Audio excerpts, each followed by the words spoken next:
We're at Rosenblatt Stadium in Omaha, Nebraska for the golden anniversary of the NCAA College World Series. Game 1 featuring the Oklahoma State Cowboys and the top-seeded Crimson Tide from Alabama. Hi again, everyone. With Steve Garvey, I'm Dwayne Stats, and welcome to Omaha, where Mother Nature is not cooperating, Steve. We have some rain. The start of this game will be delayed perhaps 30 minutes, but despite the rain, the spirits are not dampened of the participants nor the fans here in Omaha. Well, this is the 50th College World Series, and although it's wet on the field, the smiles on these young men and the enthusiasm will dry up that dew, and we're going to see an exciting first game between Alabama and Oklahoma State. It could be perhaps the strongest field they've had in the 50 years, certainly perhaps the best balanced. Well, usually there's an odds-on team that you could say has a great chance of winning. And as we look at these 8 teams, obviously the number 1 and 8 seeds will play in this first game. But look at the matchups. Florida State, a great interstate rivalry. And Wichita State and LSU. Wichita State is representing more or less the rest of the country because we have 6 teams from the southeast represented here. And, of course, Oklahoma State and then Wichita State. The third member of our crew is Larry Conley. We'll be hearing from him throughout the afternoon and throughout the College World Series. Let's join Larry now. Okay, Dwayne, thanks a lot. We're down here on the field, and just about 15 minutes ago, they did take the tarp off of the infield. I'm standing here with Ron Maestri, who is the athletic director at the University of New Orleans and also chairman of the baseball committee. Ron, can you update us a little bit on the weather? Well, it's very unpredictable right now, Larry. You know, this morning we had a front coming from the west. We knew it was going to come through, and we figured it was clear behind it, but we've got some heavy storms coming up from Kansas. The wind has shifted, and right now we've got a clear space, and hopefully we're going to get it in. As we take a look at this grass and also this infield, tell me a little bit about the drainage on this outfield. Is it good? It's outstanding. When they made the renovations to the field about 3 years ago, they've got about 4 miles of tile underneath. The field, the actual grass itself, can take about 11 inches of rain per hour. They put in a lot of new clay, this Flexiclay they call it, in the mound and at home plate that very porous, absorbs the water, doesn't get tacky. So Jesse and his ground crew, they're the best, and hopefully we're going to get this in. Well, obviously we've got a doubleheader. What does this do to the second game if, in fact, we are delayed? Well, you know, we'll go 45 minutes at the completion of this game, and, you know, we're just hoping that we don't get any more rain delays, but the field is very dry, can take a lot of water, and that's why we wanted to let tarp down. The other thing is we got state-of-the-art radar right in the dugout or in the locker room here and in the maintenance room where we can just go frame by frame. In fact, we called a street here in Omaha. We have a person over there, and he said, no, it's not raining here. We said, let's pull it. So we've got a lot of technology, and we just hope that the good Lord cooperates with us. Okay, Ron, thanks a lot. Well, Dwayne, obviously I'm down here on the field, and you and Steve Garvey have the wonderful spot up there in the nice, dry, new press box. You're right about that. As they continue to work on the field, just an interesting sideline. 50 years ago, when Yale and Cal Berkeley started the College World Series, it was rain delayed 45 minutes. If this game starts when they're projecting now at 10 minutes before the hour, this rain delay on the 50th anniversary of this tournament would be 45 minutes. Standing by, we have the College World Series highlights from 1984. We'll keep you posted on the weather in Omaha.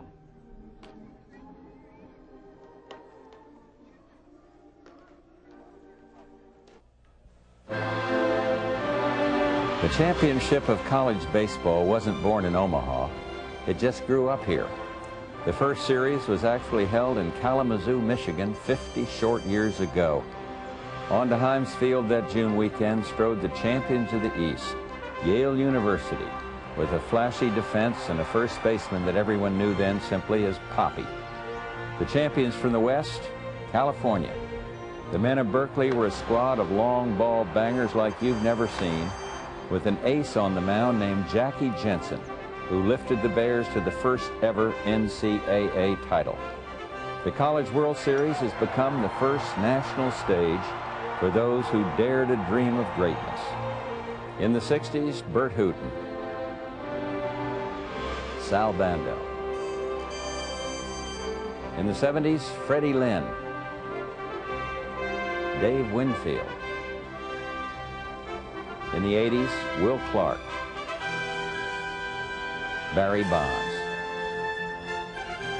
And in the 90s, some of the little-known faces you'll see this week will soon be the next household names of our great game. It's been 5 wonderful decades since I took my position at first base on that historic first weekend. Today, I'd like to welcome you to the 50th anniversary NCAA College World Series. This is truly a special week for those of us who love baseball. So sit back and enjoy, and let's play ball. The 50th College World Series is coming up next on ESPN.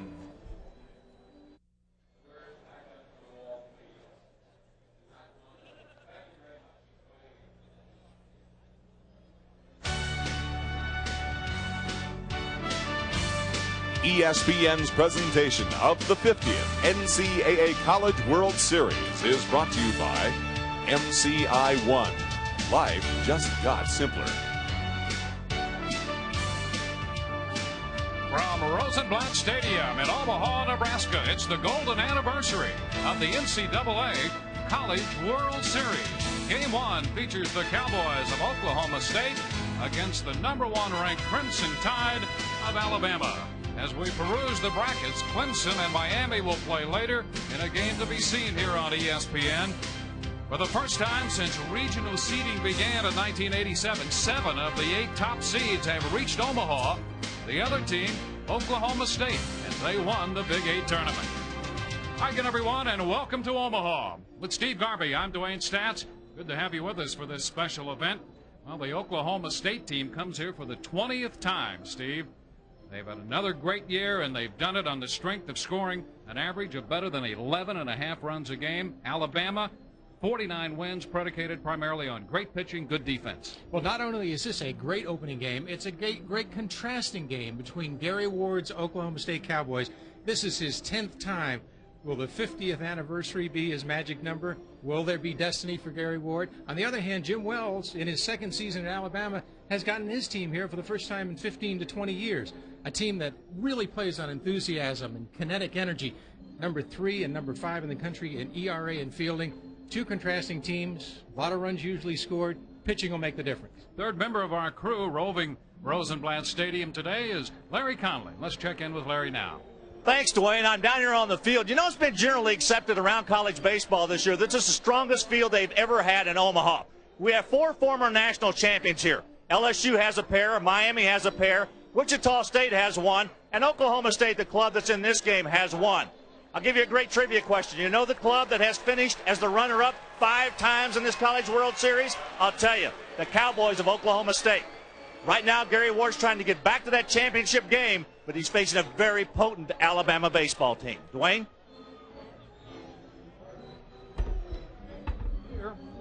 As head coach at Oklahoma State, he has 953 wins as the coach of the Oklahoma State Cowboys. And here's his lineup today. Trip McKay will lead off. He's the shortstop and one of the leaders on this team. He'll be followed by Ted Salhaney in right field, hitting second. The number 3 hitter at second base, Rusty McNamara. He's an exciting player to watch. Jeff Guile out of Vancouver is the cleanup man in left field. The designated hitter, junior out of Enid, Oklahoma, is Wiley Steelman. The catcher hitting sixth is a freshman, Josh Holliday. In center field, the number 7 hitter, great speed, is Brian Saylor. Batting 8th, playing third base is Tony Rosine. And the number 9 hitter at first base is Jamie Cook, another Canadian on the Oklahoma State team. And doing the pitching, Andy Bernard for Alabama. Andy Bernard is record 6-3 with a 2.22 earned run average, one of the lowest in the country. Big and tall, throws a good breaking ball, and he's going to be on the mound today to throw strikes for the Crimson Tide.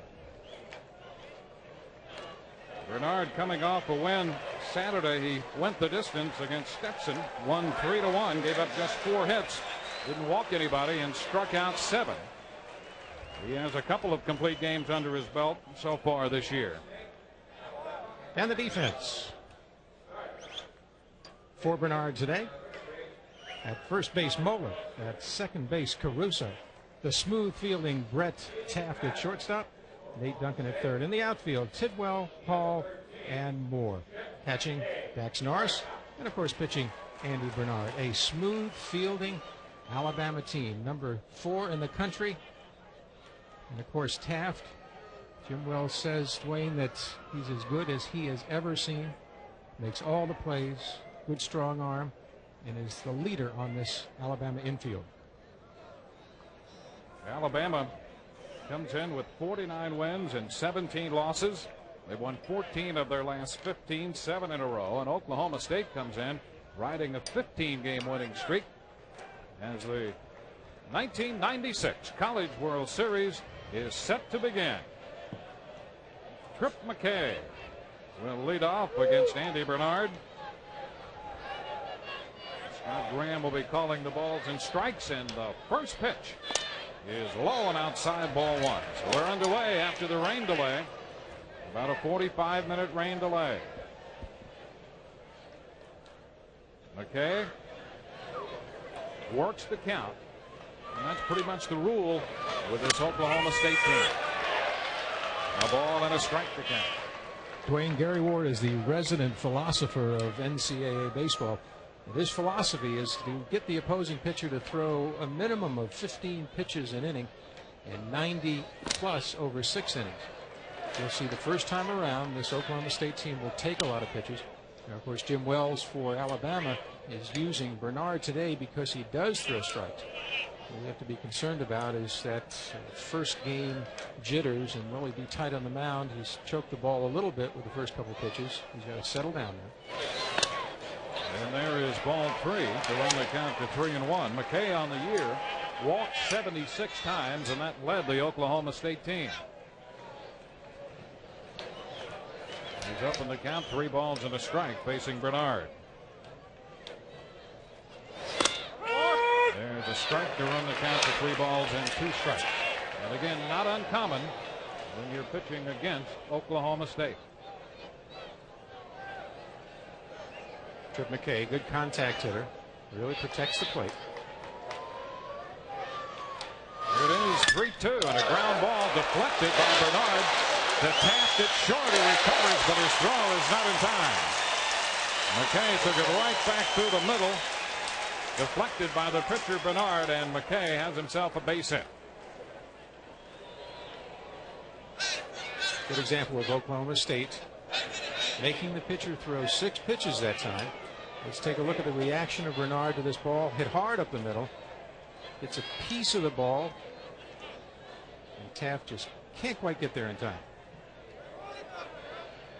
So the Cowboys have a base runner to start the game. It is Ted Salhaney. First pitch to strike from Bernard. Salhaney with 16 home runs, second on the club to Rusty McNamara. And some great slugging percentages on this Oklahoma State team. That's a ball and a strike.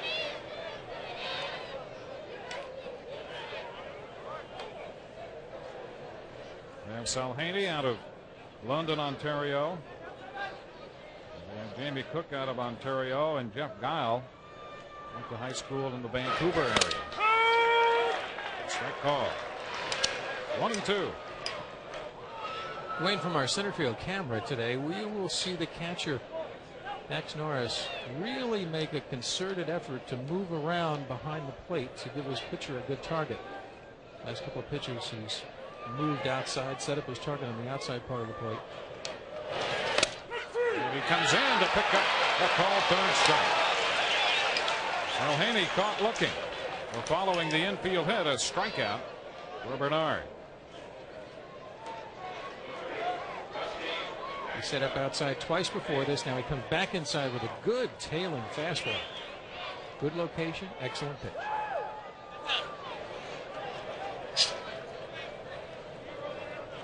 So with a man at first and 1 out, Rusty McNamara, the second baseman. 1 ball, no strikes. McNamara, 359 for the year. 17 home runs, 97 hits total. He and McKay share the team lead in that category. Bernard comes back with a strike, and the count is 1-1. The way we talked about Gary Ward's philosophy of forcing the opposing pitcher to throw a lot of pitches early in the game. Jim Wells in Alabama, on the other hand, wants Oklahoma State to hit the ball, especially on the ground, because they have one of the great defenses in college baseball. And they also feel they can't get behind early. Oklahoma State averaging over 11 runs a game. Now Alabama feels they must keep them close at least through the first 4 or 5 innings of the game. And Wells in his second year. It didn't take him long to build this Alabama baseball program back up. Ground ball, tap with the flip, and a misplay. He recovered in time. Caruso had it, lost it, and got it back to at least get the force play at second base on Trip McKay. So McNamara reaches on what turns out to be a fielder's choice.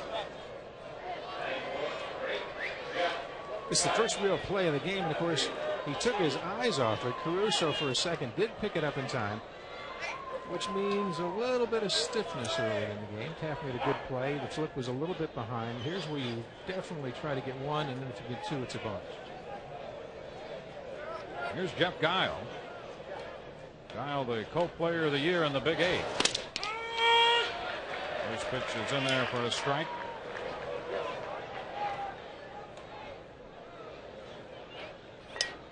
Guile at 401.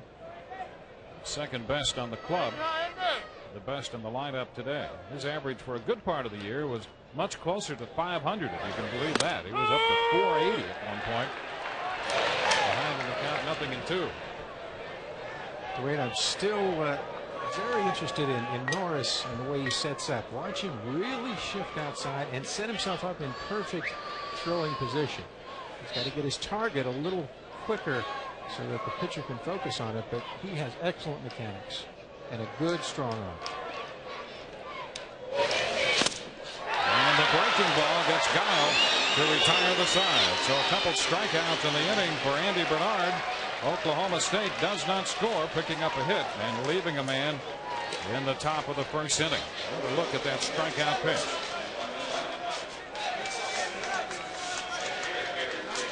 This is why Bernard's on the mound, because of his breaking ball. Take a look at this. Nice curveball on the outside corner. Strike 3, inning over. So the Cowboys do not score. Alabama coming in to hit in the bottom of the first inning. Jim Wells in his second year. He has 91 wins and 40 losses at Alabama. He was a grad assistant to Skip Bertman over at LSU in the late 80s. Here's the lineup for the Crimson Tide as they start against John Atkins. They'll have David Tidwell leading off. Tidwell in left.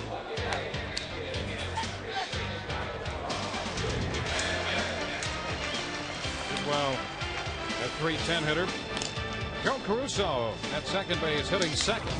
The number 3 hitter, the catcher, is Dax Norris. Chris Moeller, the cleanup man at first base.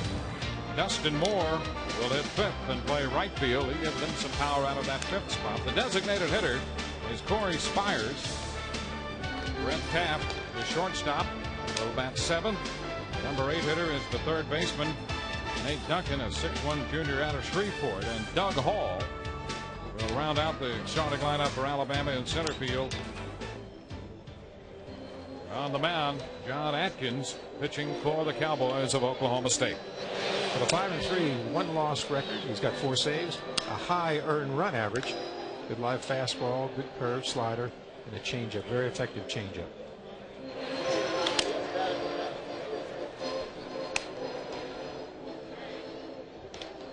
And the defense of the Oklahoma State Cowboys. At first base, Cook. The double play combination of McNamara at second and McKay at short. Rosine at third base. In the outfield, Guile, Ayler, and Sal Haney. Catching, Holiday, and of course pitching, Atkins. Okay, the slick fielding shortstop. The natural shortstop.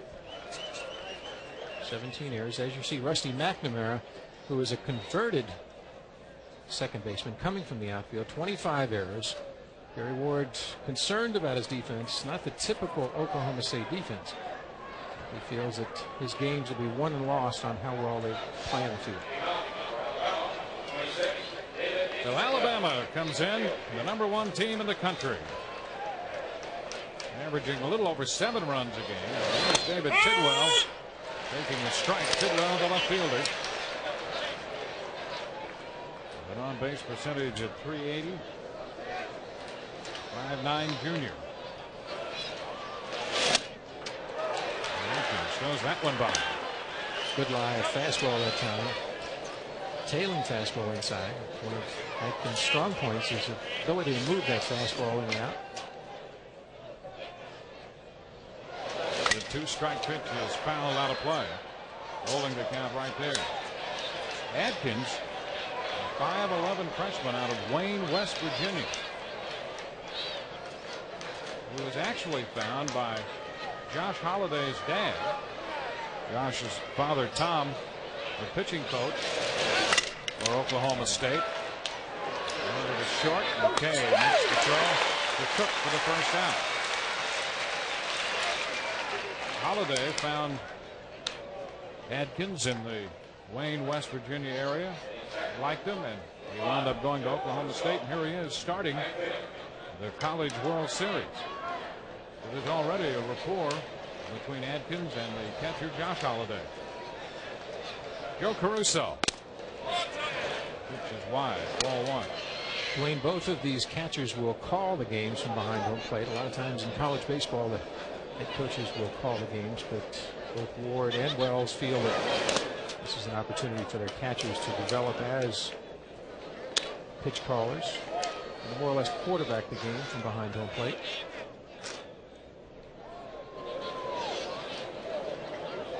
Two ball, no strike count. Russo lines it into center, and the Crimson Tide have a base runner. Caruso, the second leading hitter on this team, starting the day at .376. Lines a single into center. So a man at first with one out, and the catcher, Dax Norris, will bat against Adkins. Norris, the leading hitter, at .378. We're going to see some high slugging percentages going. But you'll see the contrast between Alabama and Oklahoma State in the on-base percentage. Back to first. Caruso back in there. He has 12 steals. And when you break Adkins down, he's given up 9 steals. They've thrown out 2 base runners with Adkins on the mound. A little roller foul off to the right side. Both coaches talked about keeping the runners close during this College World Series. It's mandatory because they feel that the stolen base and getting a big jump is going to maybe make the difference. The pitchers use a slide step home. We'll talk about that in a little while to cut down on the amount of time it gets from the pitcher's hand to the catcher, give the catcher a chance to throw the runner out at second. Foul ball. Missed a piece of that one, rolling behind Holliday.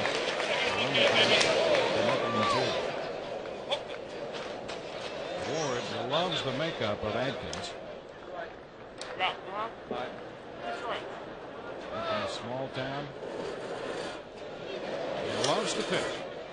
Well, he's getting his chance opening the series. Dreams come true. Pitch out. And a step cover first. Caruso back in. Caruso taking a step or two and then stop. As the Cowboys had called for the pitch out. That young man is very, very enthusiastic. Jim Wells says that he's a fellow that really loves to play this game, and you can see it by his enthusiasm. He bluffs, he goes back. Good throw, just a split second late. Norris pops it foul. Holliday chasing it, but he runs out of room. So the count remains a ball and 2 strikes. You got the makeup of Caruso And also sometimes they'll let the team off a little bit early, and Caruso will come up and say, "But coach, we need to work on this. I've got to stay out a little longer. I haven't done this right. Talk to me more about this." So he's a gamer, as they say, and a real leader for the Crimson Tide. When Jim Wells first saw him, when he took over the program, he thought he was a nice player. He wasn't overly impressed until he was around him more and saw his work ethic and what he's made of himself. 2 balls, 2 strikes. Base running numbers on Caruso so far this year. Alabama with 71 steals. There's 71 and 30 in the steal department. Caruso back in. He is single to center. He's aboard with 1 out.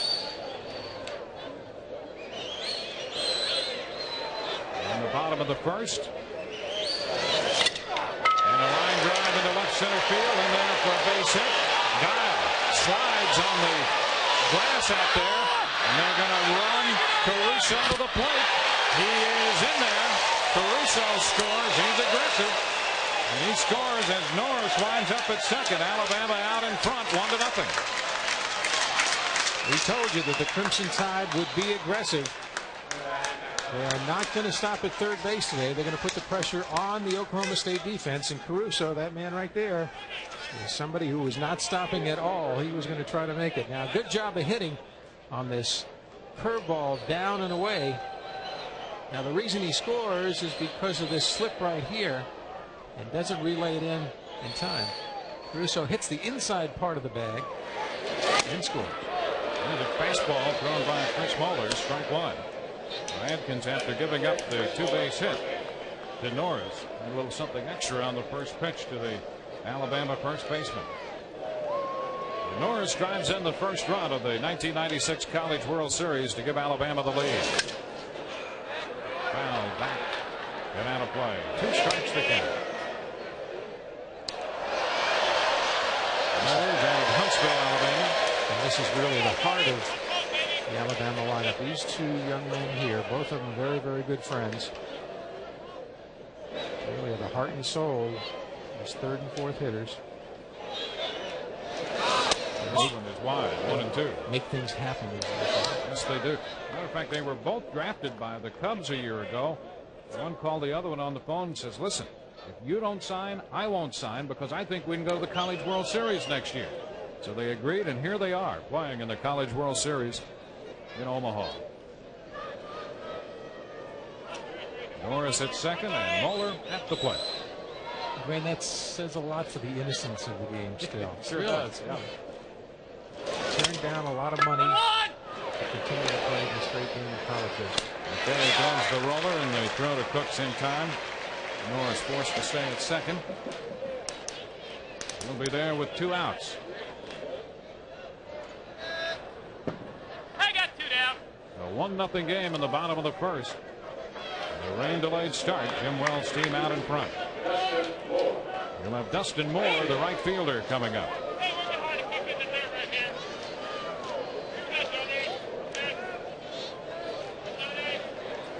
Moore has some power. He hit 9 home runs this year. 6-foot sophomore out of Hattiesburg, Mississippi. Ball in on him, and he fouls it. Strike 1. As you see Adkins coming in, especially on that last pitch to Moeller, came back into Moore. Not afraid to throw inside, which is atypical of college baseball. Most of the pitching is done over the outside half of the plate, simply because of the aluminum bats and these big, strong young men. This one is wide. So the count goes to 1 ball and 1 strike.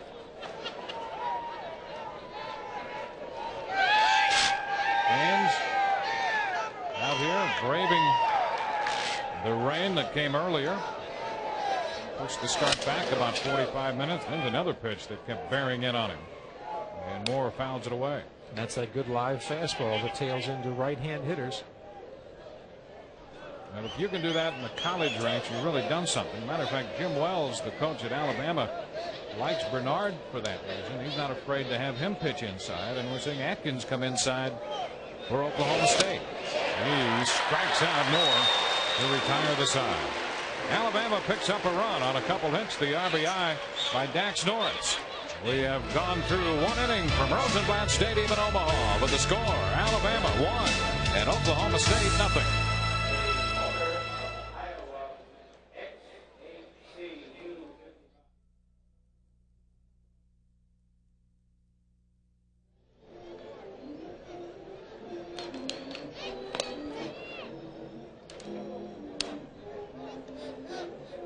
College World Series is underway, an inning into the first game with Alabama and Oklahoma State squaring off. The Crimson Tide breaking out in front with a run in the first inning. They send their right-hander Andy Bernard back to the mound in the second to face the Cowboys' designated hitter Wiley Steelman. Steelman, Holiday, and then Ayler. A couple strikeouts in the first inning for Bernard.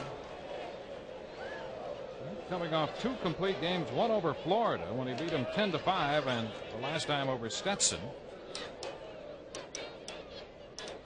Struck out 7, as you can see, didn't walk anybody in that game. And the first pitch is in there for a strike. Steelman out of Enid, Oklahoma.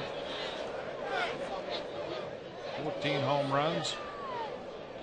And that ranks him 4th on the Cowboys team. Behind in the count, 2 strikes.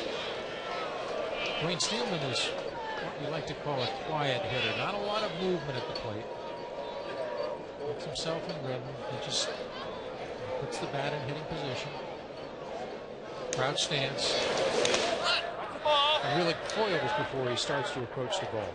Even for a man 6'3", about 225, he looks very good at the plate. That's where all that power comes from. You see a fella crouching like that with the legs, it means that he's going to use those legs by coiling them up like a spring and attacking the ball. Ball, 2 strikes. This one off speed, a little up. 2-2. The Cowboys scored 740 runs this year. That's the kind of lineup Bernard has to face. And now the count is full, 3-2. We talked about the first time around, the Cowboys will wait out the pitcher, force him to throw strikes. They're doing a good job of that. Already 5 pitches into this count. And a fly ball into center. Hall on the run, dives and can't get there. Tidwell backs it up, and that will hold Stillman to a single. A diving attempt by Doug Hall. He has great speed out there in center field, but could not close on that one quickly enough. Hall with good speed really didn't get a good jump on this. Steelman taking a ball down and away and just kind of slicing it to center. Late start, doesn't really come that close. Now because Steelman is actually very, very slow, a mutter so to speak, he should be on second base with an easy double, but he still ends up at first base, and that's a break for Alabama. So man at first with nobody out, and here's the catcher Josh Holiday. That pitch is in for a strike. Holiday, a switch hitting catcher. And Gary Ward loves to teach hitting. He has a certain philosophy. He expects all of his young men to adhere to that. And you'll see a lot of similar stances up at the plate by these Cowboys. And a nice stop by Norris. And the breaking ball for a ball. 1-1. That's a breaking pitch that is more or less of a down and in waist pitch. With a 1-1 count, Bernard now has got to throw a strike. Didn't miss by much. Ball 2. High enough to me. 2 balls and a strike. Strike zones have a tendency of this College World Series to be very small. As the game goes on, if the hitting gets better and better, they seem to widen up relative to the offense of the game. It's going to be on a play the other way to square the count. At 2 balls and 2 strikes. Scott Graham is calling the balls and strikes. Tony Thompson. Andy Crystal, the veteran of this crew, his 8th College World Series at second, and Bob Jones down at third base. A 2 ball, 2 strike count on Holiday.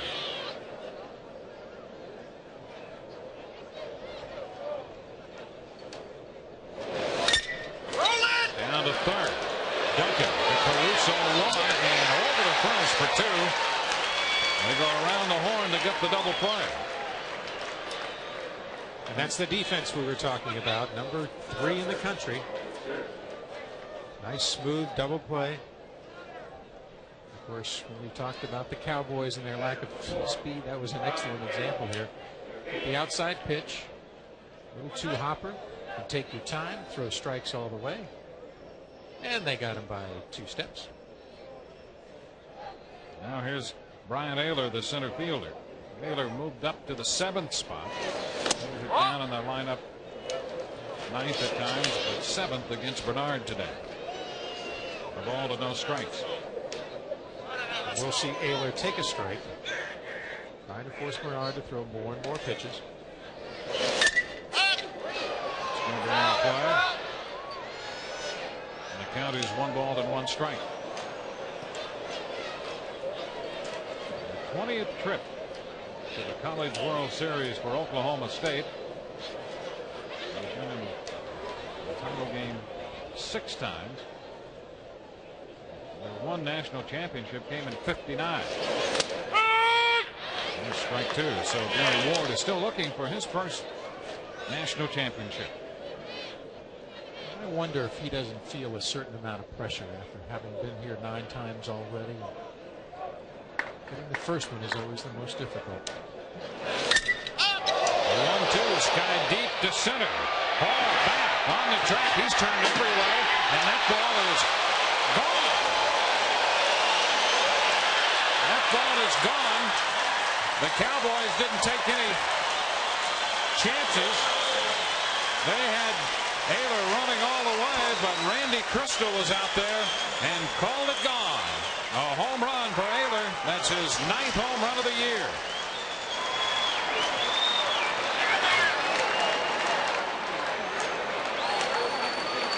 Ayler had a big tournament. He was on the Big 8 All-Tournament team, hit 3 home runs, and hits one out here. Takes a good fastball on the outside part of the plate. Let's see where this ball hits. I thought it hit the top of the fence, but let's see. All right, well, right over the 50th anniversary sign. And that ball, because of the backspin and the wind blowing from right to left, really carried Dwayne much farther than I anticipated. There's Tony Rosine. And the pitch to him. Here's the ball. So a home run for Ayler. 110 home runs for the Cowboys. They're averaging 1.7 home runs a game. A 2-ball, no strike count on Rosine. That will not be the last home run hit in this game, much less this College World Series. We're going to see a lot of those. There's a strike, and the count is 2-1. If you're a college pitcher, the way the offense has been headed the last few years, you have to have a strong psyche. And you can't take it personal. That's right. You can't let it stay with you, really. Sometimes what happens is that you're pitching good, you let up a home run, all of a sudden you say, boy, that was a good pitch. Why did he hit that? And then you start to get defensive about it, and then it starts to be something that you think about, it's at you, and you forget about concentrating on the job at hand. And there's a walk to follow the home run. Rosine draws the base on balls, the first given up by Bernard. He walked only 15 men in 65 innings coming into this game. Most of his work came out of the bullpen this year.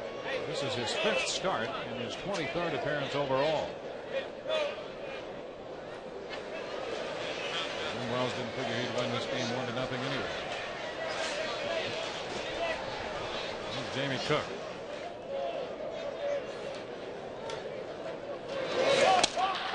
This one is down.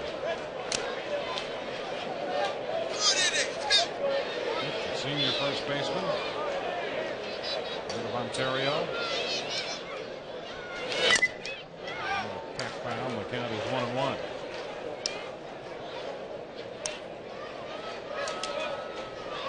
A run in the first for Alabama. A run home in the second inning for Oklahoma State.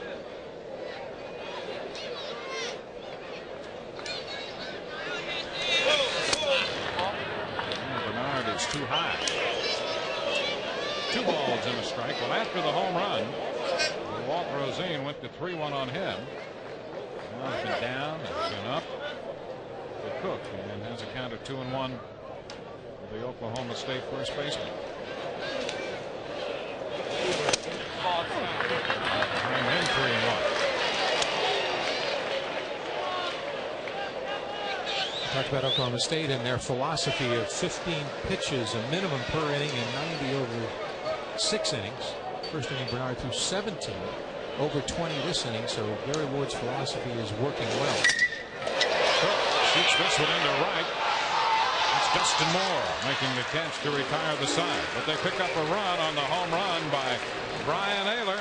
Couple hits in the inning. We're headed into the bottom of inning 2. This game is tied 1-1.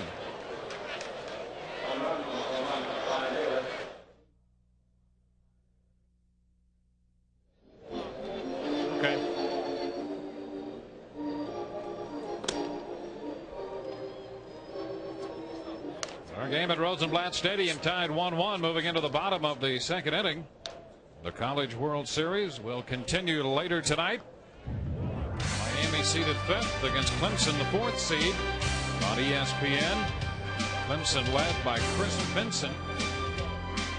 He's 14-0, selected Player of the Year by Baseball America.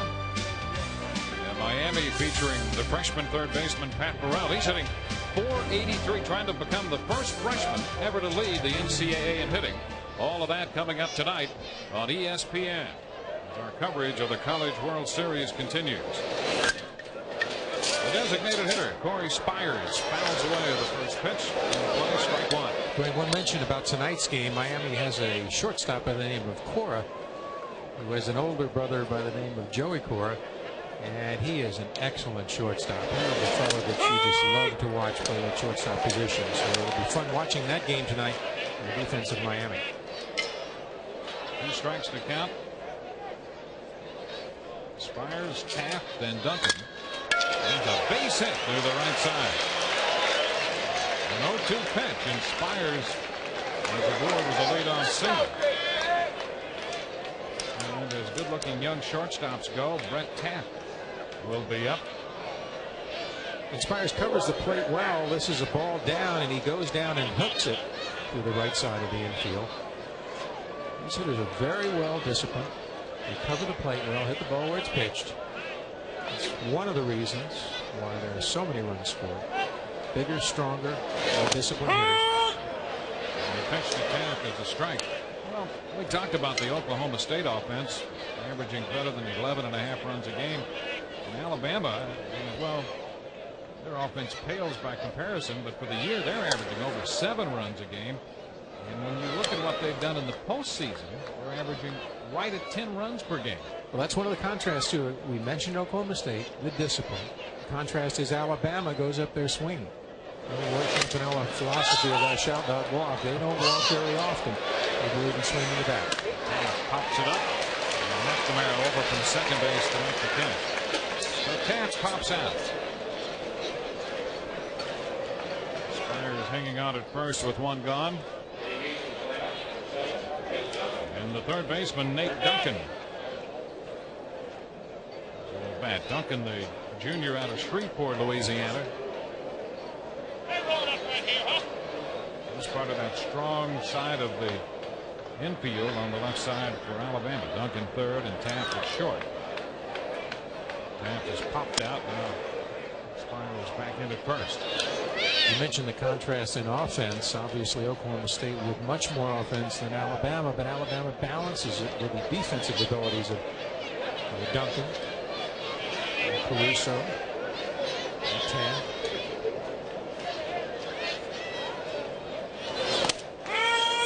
And the first pitch from Adkins is in there for a strike. John Adkins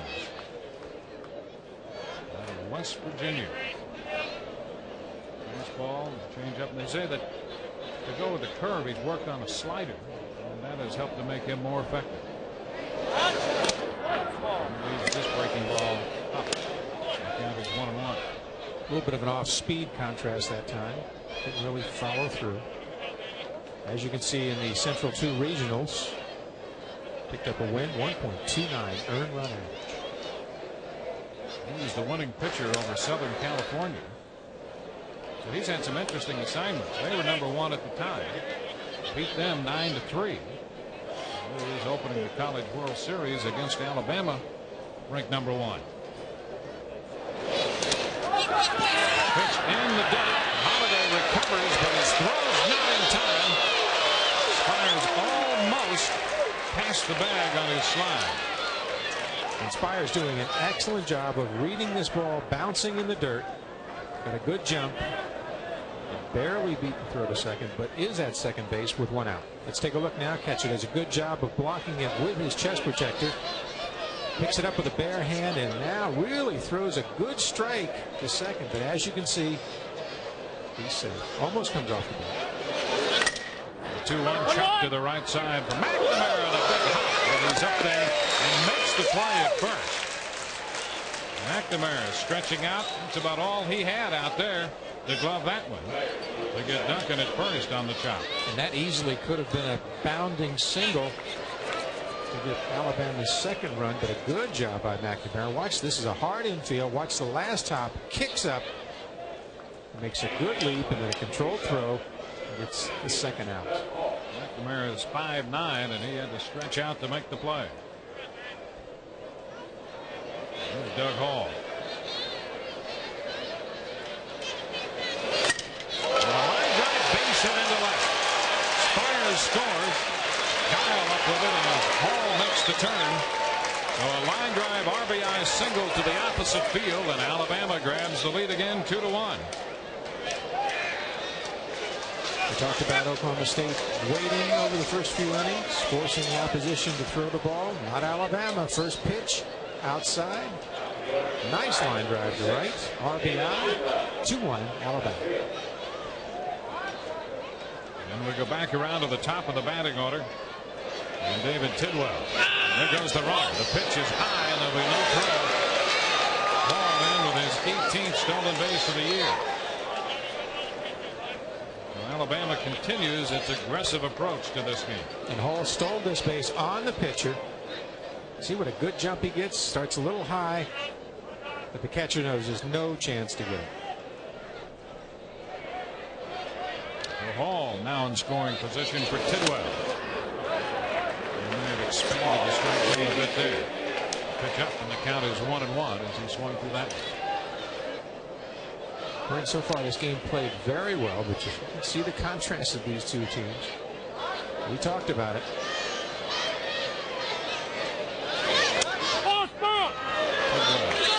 Started to go, but check. Count is 2-1. Trevor Thompson on the appeal down at first base. There's nothing to be held up. Tidwell back away from the plate. Catcher sets up inside.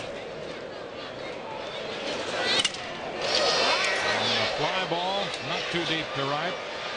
Haney coming in and makes the catch to retire the side. A run home on the base hit by Hall. We're through 2. Alabama 2 and Oklahoma State 1.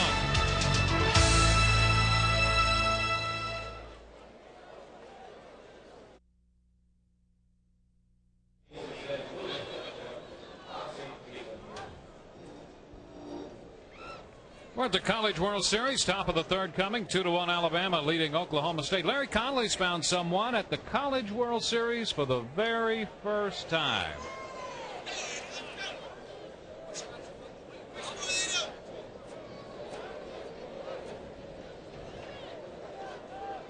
And we'll check in with Larry a bit later. Meanwhile, in this 2-1 game, Alabama leading Oklahoma State. Coming in to hit in the top of the third. And here's the top of the order, Trip McKay. Okay, Salhaney and McNamara against Andy Bernard. First pitch is off the plate, ball 1. McKay reached on an infield hit his first time. You'll see Trip McKay take a bunt, take a pitch, walk up a little bit in the batter's box, do everything to distract the pitcher. The strike, and the count is 1-1. Your quintessential leadoff hitter hits the ball around, sprays it around. It's got a little bit of speed. and also is a good RBI man. Bottom half of the order gets on. He's got himself 40 to 50 RBIs this year, which is very, very good for a leadoff hitter. His on-base percentage, these numbers are incredible. 501 on-base percentage, like Ted Williams. That's right. And with some pop. 3 balls and a strike. Okay. 17 doubles, 7 triples. And an outstanding regional for Trip McKay. So 10 RBIs, very impressive in a short regional tournament. 632, obviously very, very good. That's a month of offense for most guys. He was voted the outstanding player in that regional, and has worked the count to 3-2 again here in the third, as he did his first time up before he reached on the infield hit. A roller headed to short. Tap shows the good arm and retires McKay. And now we're squared away. Let's go to Larry Connolly. Larry? Okay, Dwayne, thanks, guys. I was blocked out there for a while. I'm here with Gary Ward's mother, Helen. And, Helen, this is your first trip to Omaha. And there's as many times as your son has been here. Is that right? Yes, it is. But I'm just sure glad to be here this time. Well, how about this club? Are they going to win this World Series? Yeah. You're sure of that? I'm positive. Okay, you got it right here from the horse's mouth. She knows what she's talking about. All right. And we know that Gary Ward is on his best behavior with his mother present this time around. He can get intense in these games. We've seen him let off a little steam from time to time. Ted Silhaney, the hitter. The count to him is 0-2 as Bernard picked up the edge. A 2-strike count to the Oklahoma State right fielder. I think Gary Ward said to himself, okay, it's my 10th visit. I'm bringing the matriarch, my ace in the hole, to this series. And a little tap foul. Yeah, he's thrilled to have her here. Gary lost his father recently. He said before his father was on the farm. He said, I can't leave. He says, you know, we might have a new calf. I said, if I'm in Omaha, so what are we going to do then? You know, that man, for all his intensity, very emotional this morning, talking to us about, of course, the loss of his father and his mother being here for the first time. It doesn't mean he's mellowed a whole lot. It just means that he really understands the priorities in life, and he wants his mother to experience what has been the joy of his life, and that's this College World Series. The pitch is inside, ball 1. Well, they're back after missing the College World Series last year. What do you do? My heart's in Bama and our son's at OSU. May the best team win. The 1-2. Pop foul back of third. Duncan chasing it near the stands, but it's out of play. Like, Dwayne, people ask me, who are you cheering for when the Padres play the Dodgers? And I say, well, may the best team win. Friends on both teams. I thought it was interesting last night. The city of Omaha's philosophy is we're going to cheer for everybody that comes up here, and it's a very positive approach. 8 great teams here for this tournament, double elimination tournament. So if you drop that first game, you're not out of this thing. Count goes to 2-2. 1 out, bases empty. We're in the third. 21-year-old Andy Bernard up to 54 pitches already. Just as Oklahoma State would have it. And after an 0-2 count, Silhaney has worked the full count down. Way ahead of the 1590 pace of Gary Ward's philosophy about forcing a pitcher like this young man to throw a lot, wear himself out early. The 3-2 is popped up, headed toward the line and left. Tidwell is under it and makes the catch for the end. You know, that brings up an interesting perspective. You get into a tournament like this, Alabama's had great pitching depth all year, and the normal thinking is that might not necessarily be an advantage because you don't get to take advantage of all of that pitching depth. You play Oklahoma State, you might get a chance to take advantage of that depth. You just may, and we talked before about not having to play day after day, getting a day off in between rounds. Rusty McNamara, a strike call. But I'll still take a staff full of good, fresh arms, because you are going to run into games where the other team's going to be hitting, and you might as well bring the staff in and take your chances of rotating those pitchers. Find out somebody that can stop them. That ball. One pitch. McNamara. A little question about that. Deep into the bleachers, and McNamara has just hit his 18th home run of the year. And again, this game is tied. Haver hit one out to center field in the second inning, and McNamara belts the 0-1 pitch out to left center here in the third. A little bit of the fist-on-fist salute. McNamara, big forearms, compact young man, 5'10", takes this fastball, and it was gone when it jumped off his bat. There's a sound that a home run makes when it's hit that solid. 3/4 of the way up the bleachers, and that ties the game at 2-2. The first pitch, a strike on the outside edge to Jeff Giles. Giles, good power numbers as well. McNamara's 18th home run has tied the game. This one is down. How about those numbers for second baseman? You know, we got two pretty good productive second basemen in this game, and Rusty McNamara of Oklahoma State and Joe Caruso of Alabama. Gary Ward says that young man, McNamara's got a little bit of an attitude, a little bit of an edge, he said, which is good. He's got a lot of young men who really stay within themselves. You don't hear a lot from him. McNamara, he says, pushes his button once in a while. We'll test him a little bit. He said after the regionals, he put his arm around McNamara and said, "What time is curfew? What time do we have to be at breakfast?" And he smiled at him, walked away. That's the subtle way. Just reminded. This one is too low. The count square. 2 balls, 2 strikes on Jeff Giles. Over 60 pitches already. 2 outs into the third.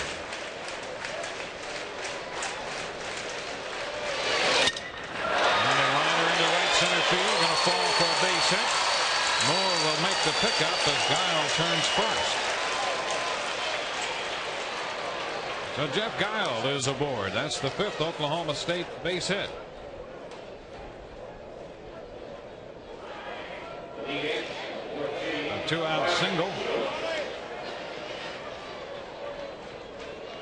And the designated hitter, Wiley Steelman, prepares to step in. You may notice now why this Oklahoma State team has an added advantage, and that is they have 7 hitters who are hitting left-handed today against Bernard, who's right-handed. And that's a distinct advantage. They have several switch hitters. That's a big asset, man.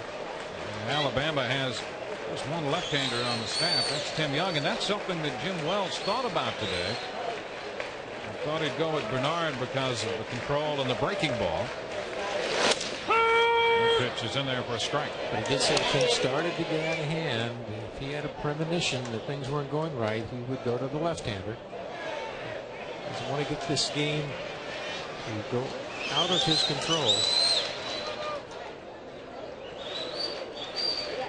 With 2 outs, the McNamara home run, followed by base hit by Giles. Pitch misses, and the count is 1-1 on Wiley Steelman.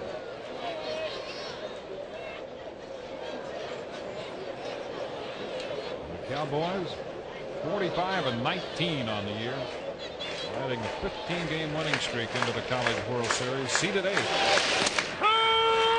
And there's a strike from Bernard. 1-2.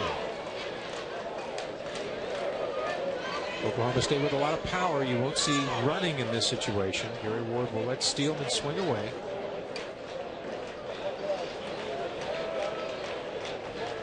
He's got to cover the plate in this situation with 2 out.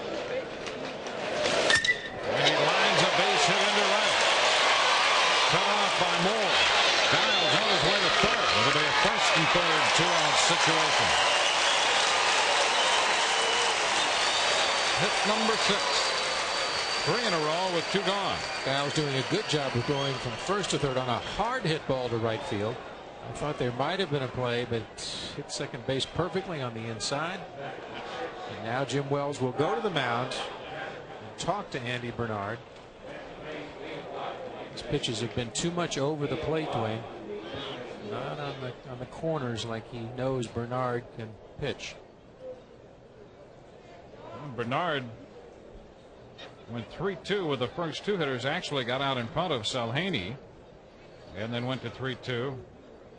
Got ahead of McNamara and then left the pitch out there, and McNamara hit it out. Base hits by Guile and Steelman have followed, putting men at first and third. So they break up the conference on the mound. The battle for the Stanley Cup continues with the Eastern Conference Finals. Game 7, the Florida Panthers and the Pittsburgh Penguins coming up tomorrow on ESPN at 7:30 Eastern.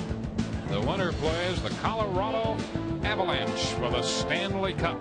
Stanley Cup playoff action tomorrow on ESPN.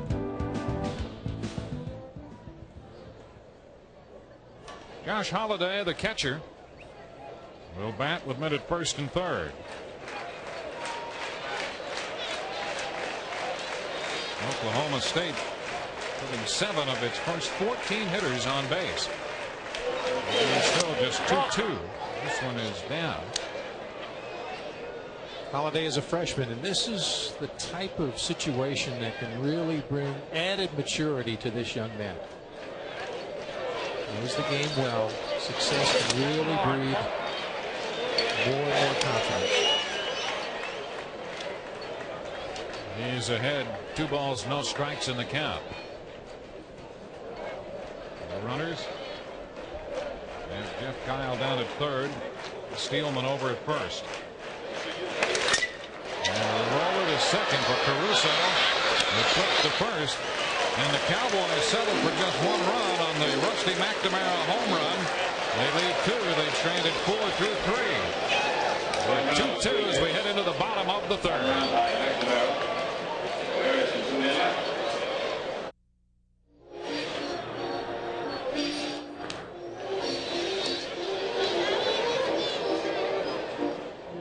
This game tied 2-2. Oklahoma State and Alabama moving into the bottom of the third. Wayne Stats and Steve Garvey with you.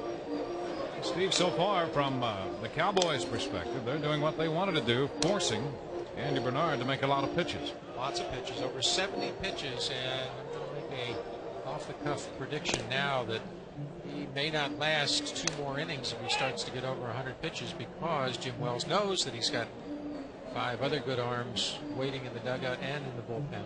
But the game's gone according to the philosophies of both teams. 2 big home runs by Oklahoma State. On the other hand, Alabama working for their hits, taking the extra base, playing a very sound, pragmatic game.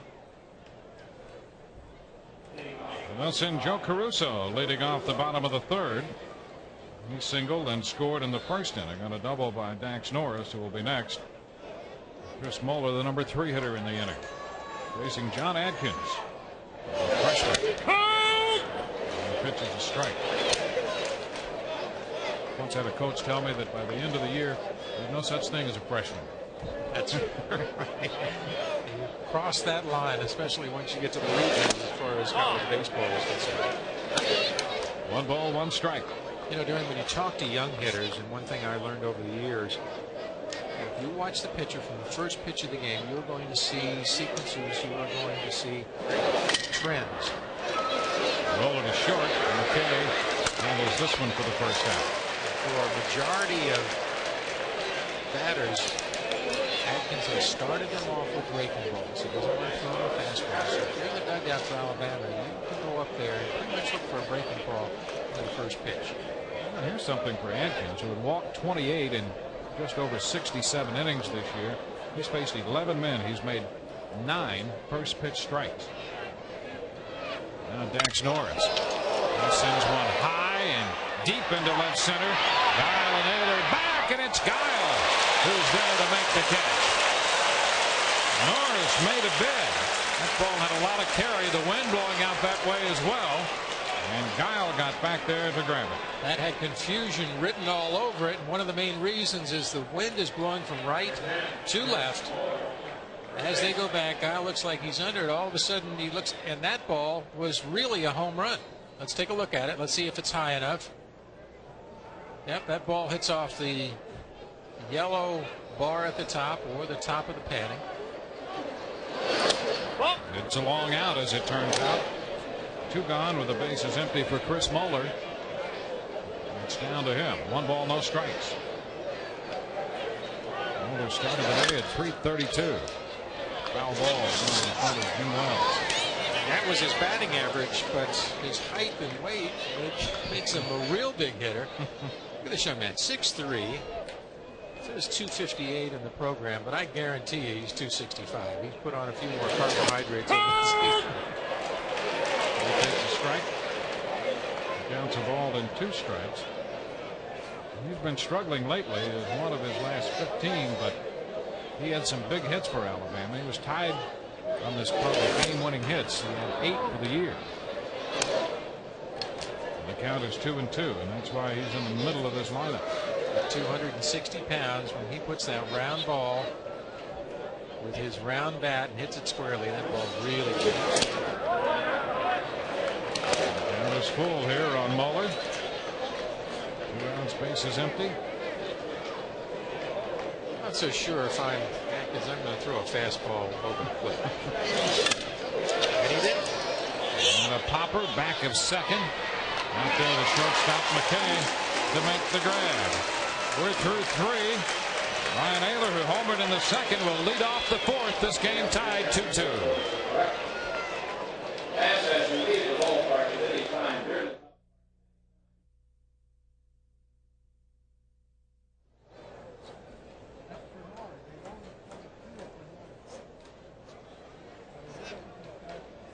On to the 4th inning with the Oklahoma State Cowboys and the Crimson Tide from Alabama tied 2-2. Ryan Ayler connected in the 2nd inning, helping his 9th home run of the year.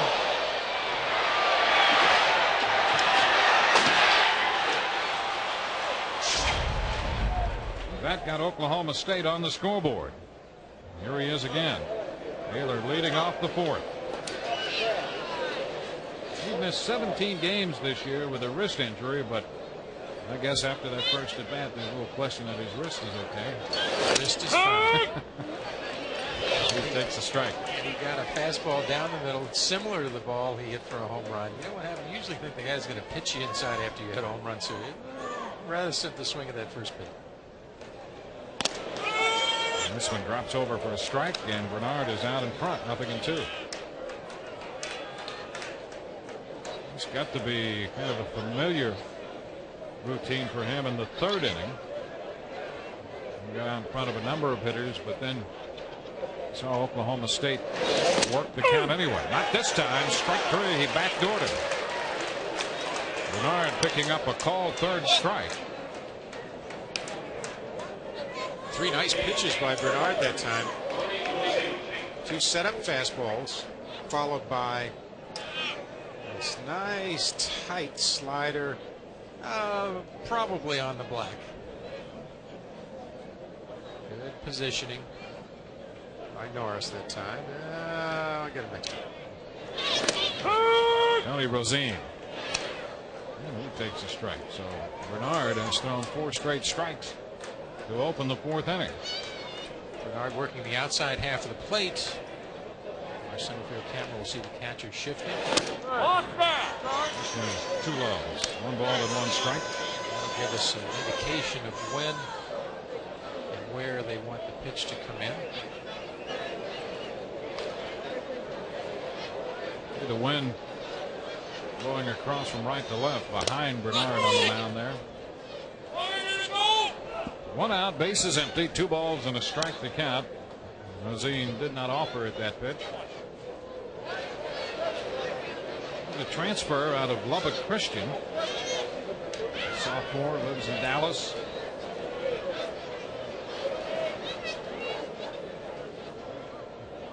.348 for the year, but had better than 400 in Big 8 play. It's 2-2. We just saw the flags a moment ago going from right to left field, wind blowing in that direction. That's why the balls hit from center to left are going to carry. They're going to really turn a few of these outfielders around, as did the home run by Ayler a couple of innings ago. There's a base hit into center field. Rosine will make the turn and stop at first.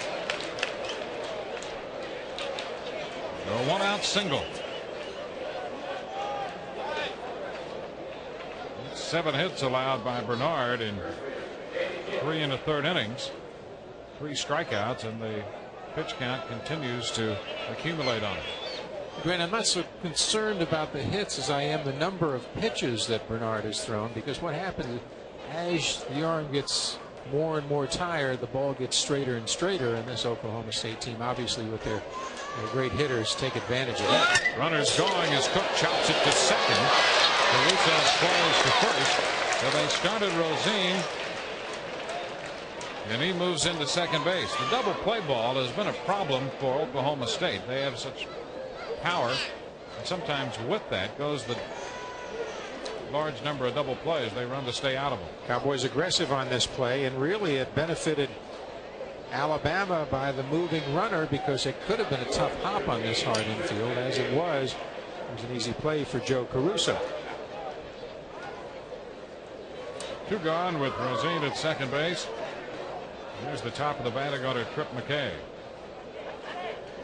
We asked Gary Ward if his team was a breaking ball or a fastball hitting team. So far, every Oklahoma State hit came on a fastball.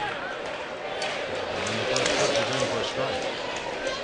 He didn't tell us, but I'm quite sure he said early in the game, take the breaking ball and go after that fastball.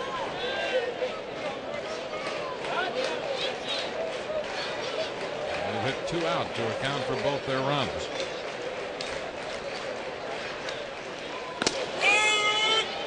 And the strike. So again, Bernard is out in front of a hitter. Left 0-2 on Trip McKay. And the way you take that philosophy as a hitter is that you look to hit that fastball up the middle or the opposite alley. You don't try to hit the fastball by pulling. This way you keep the front shoulder in, you track the ball longer. Turn, but nothing doing back at second on Tony Rosine.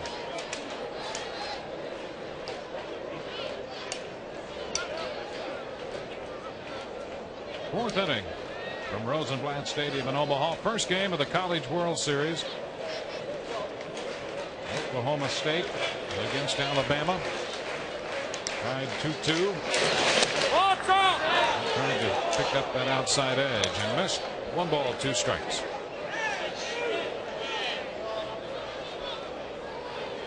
Bernard just missing that time with a breaking ball.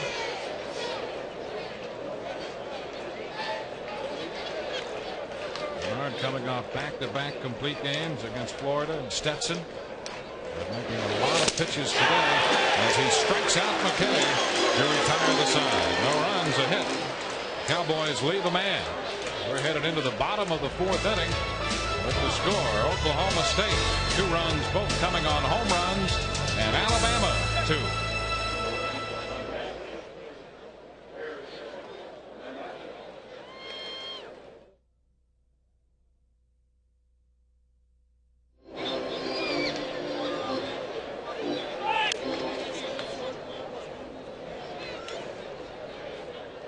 We have a week of great college baseball action at the College World Series. The Miami team just arriving at the ballpark. They'll be playing Clemson. That game coming up here on ESPN 45 minutes following the conclusion of this game here as we head into the bottom of the 4th inning in a ball game tied 2-2. A shot of Alex Cora in there, didn't we? Fine young infield. Slick fielding shortstop with good genes, as they say. Alabama batting in the bottom of the 4th. Dustin Moore after the first pitch and lifts a fly ball not too deep to center. And Ayler is there to make the grab. And Moore out after the first pitch. Moore went after a breaking ball. We talked about first pitch breaking balls. Atkins, timeout, there to stop. think about that.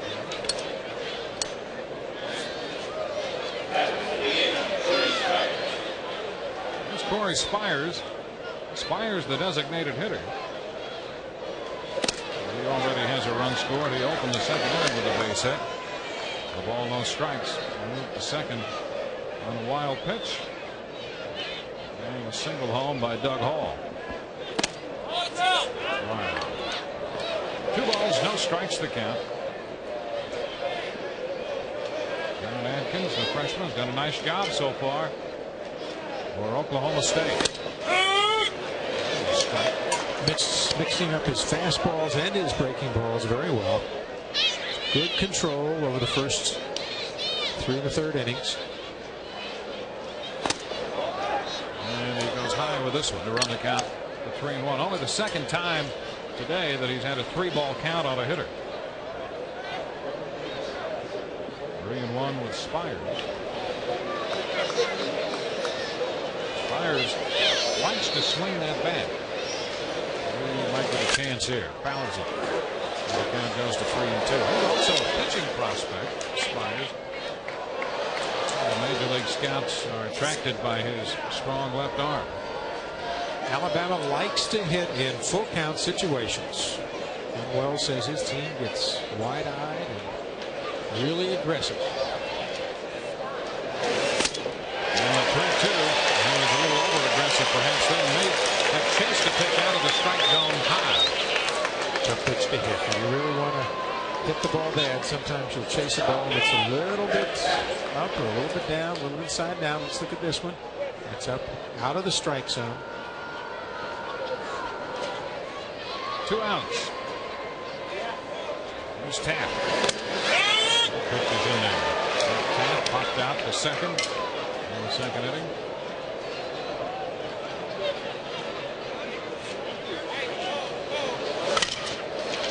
Back to third. That's going to be foul.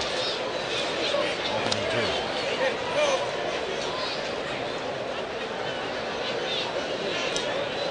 Atkins continues to break out ahead of hitters. That's a telling statistic right there. Great contrast between balls and strikes. 75% of his pitches are strikes. Taft takes this one to right field. So Haney on the run and makes the catch. He was trying to pull the ball a little bit and to readjust and made the grab. A 1-2-3 inning here for Adkins against Alabama. Oklahoma State will have the second, third, and fourth hitters coming up in the fifth in a tie game at 2.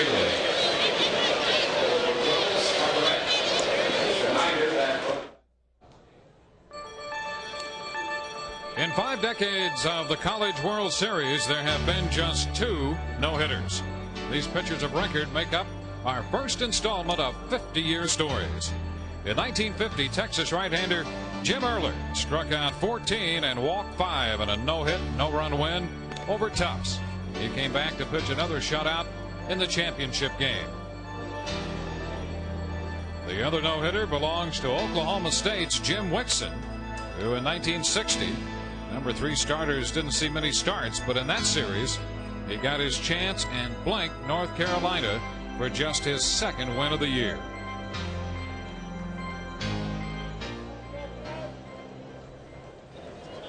And here at the 50th College World Series, the first game well underway, headed into the 5th.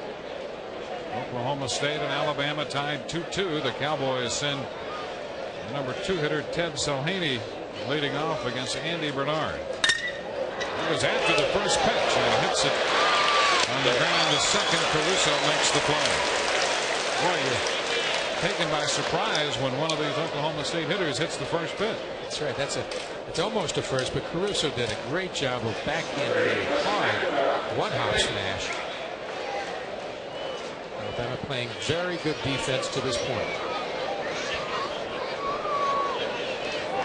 One gone on the 5th. Rusty McNamara. McNamara's home run in the 3rd inning tied the game at 2. Bernard throws him a strike. Barry Ward did say that after the first time around, his hitters have a tendency to loosen up and will swing at that first pitch. He's got Bernard into the 90 pitch area now. Too low. 1 out, base is empty. Both Oklahoma State runs coming on home runs. Brian Ayler hit one in the 2nd inning. Rusty McNamara in the 3rd. The Alabama runs in the 1st and 2nd.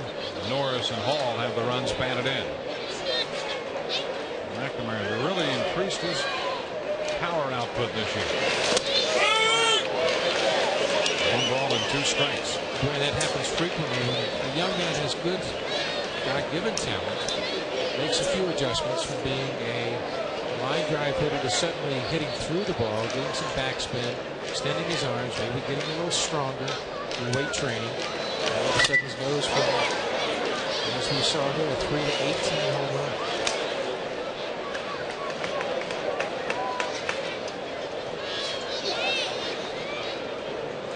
McNamara making the move from the outfield to second base. And Riverside, California.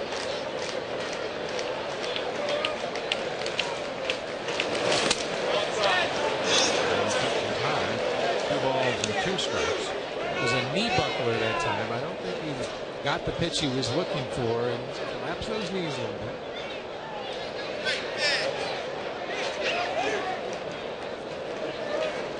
Wide stance, well balanced, and a good hitting position. And the chop to third. Nate Duncan handles this and throws a striker across the bowler for the 2nd out. So a couple ground balls in the 5th inning. Bernard has retired the first 2 men to face him. It's only the 2nd time that's happened. The last time was in the 3rd when he got McKay and Solhaney, but then McNamara lowered the boom on him.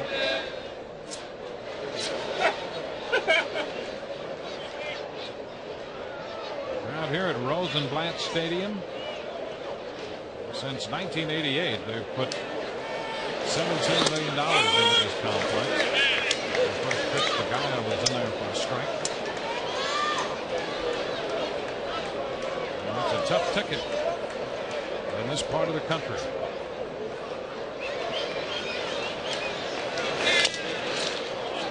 And a foul ball, so the count is 0-2. Bernard getting ahead of the hitters at this point. Think of the 4th, 5th, and 6th innings as freewheeling innings. And that's not what's happening right now because the pitchers have settled down. They're into a good rhythm at this point. Only 1 run scorer over the last couple innings. And the key has been throwing strikes. Bernard ahead of Guile, 0-2. Missed with that. Knowing Jim Wells as we do, I think he's pleased to be in this situation now, tied 2-2 in the top of the 5th inning. And to hold this Oklahoma State club, and it appeared in the middle of the 3rd there that Bernard might be on the ropes a little bit. There's a foul ball. The trait of Alabama is that they are a slow starting team who usually starts to really get into the game about the 5th inning. Well, they've had a number of come from behind wins. As a matter of fact, that's in the 2 years Jim Wells has been there. That's almost become a trademark of this Alabama team. They had 18 come from behind wins of their 49 this year. Although it causes anxiety, it gives you a lot of confidence because you know you're never out of the game. And I think from a long range standpoint, I'd like to be known as a good comeback team, a comeback player. Jim Wells says it causes you to lose your hair. This pitch is down. 2 balls, 2 strikes. USA Today have something about, they have a study that comes out every 3 or 4 days. Mayonnaise is still good for you. Jeans cause hair loss, not the wearing of a hat.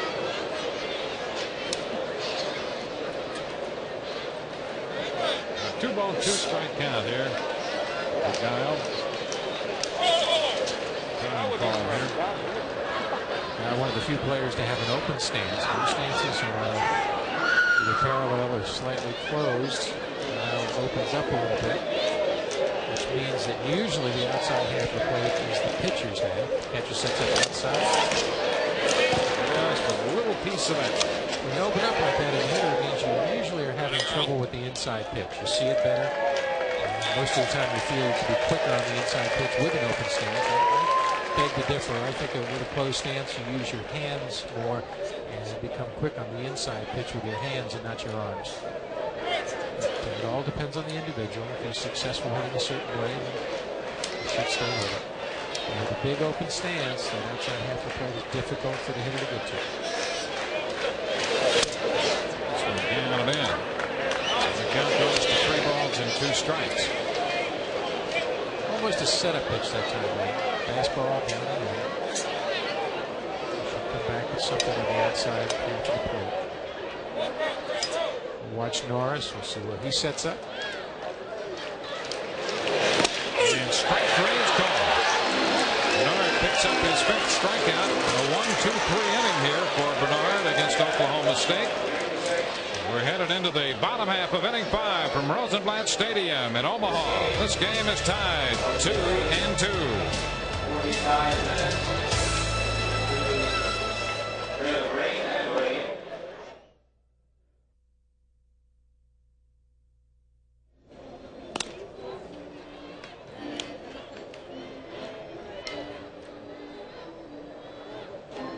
Our game from Omaha tied 2-2. Oklahoma State and Alabama. The first 1-2-3 inning for Andy Bernard in the top of the 5th, and a nice pitch to end it. Andy Bernard starting the scene because of the control of his curveball. Look at the break on that curveball. Set him up for the outside, strike 3. Now look at this rotation. This is the way a curveball should be thrown. See the little dots to the right center of that ball? That's a good tight curve, breaking down and over the outside corner. Great pitch, great timing, great location. And a great shot. That's got to be a prize-winning shot. The rotation on the breaking ball. Prize-winning shot from a prize-winning ESPN staff. We go into the bottom of the 5th. Nate Duncan will lead off. A nice game going here against 2 clubs. We mentioned at the outset, Oklahoma State has averaged 11.5 runs a game, and in postseason, Alabama's averaged close to 10 runs a game. Here we are. Tied 2-2 in the bottom of the 5th. Duncan takes the ball. Almost like a prize fight. 2 heavyweight teams feeling each other out. Usually you do it in the first 3 innings. Now we've gone into the 5th inning. And a base hit in the center field. So Nate Duncan is aboard to open the 5th inning. And that will bring up Doug Hall. Hall, the center fielder, due up here. And Hall coming to the plate. Let's go down to the field and Larry Conley. Thanks, Dwayne. You know, the Crimson Tide runs deep in the Hall family. I'm sitting here with Calvin Hall, Doug Hall's brother, who is the wide receiver for the University of Alabama. Who was the better football player and baseball player when you guys were younger? He was. You know, I just got larger. You know, he stayed about the same size, and you know, he just opted to go play baseball, and I decided to play football. So he goes home runs and you go long, right? That's right, long. All right, Dwayne. Okay, Larry, thank you. I think he forgot to mention, too, that he probably got a little faster than his brother over time. He has excellent speed. Doug Hall singled home a run in the 2nd inning. At the time, it gave the Crimson Tide the lead.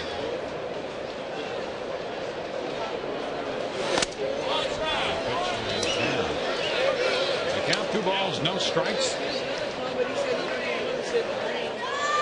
Alabama putting the leadoff man on for the 2nd time in the first 5 innings.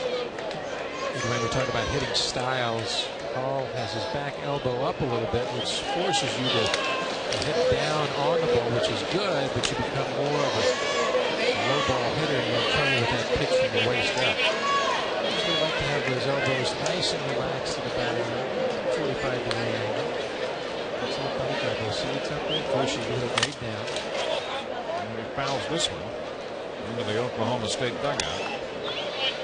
And 2-1. One thing Hall has done offensively is take advantage of his speed. He leads this team with bunt hits and infield hits. And, this for 14 infield hits on the year. That might be hand in hand with that approach, trying to Chop the ball into the ground, plus he's a step and a half closer to first because of being left-handed. Runner's going, and Hall lifts it back into center field. Over's going to make the catch, and Duncan returns to first. That's the first out.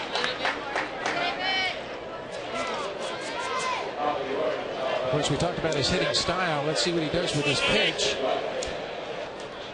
And we said he's a low ball hitter. A tendency to get under the ball on a pitch that's up a little bit. He comes up a little, more or less of an arm swing, a little bit of a sway, no real authority on that upper pitch. So we go to the top of the batting order for Alabama. David Tidwell. Tidwell is 0 for 2 and takes the first pitch for a strike. Atkins got the ball in on him in the second inning and got him with a fly ball into right. It's a good time, Dwayne, to be aggressive on the base pass. I know Alabama doesn't have a lot of speed, but you have to more or less force the Cowboy defense to make the plays. I know Jim Wells emphasized that, and I think now, starting to get in the middle of the game, you've got to make things happen. 1-1 the count. 1 on, 1 out. Duncan back in at first.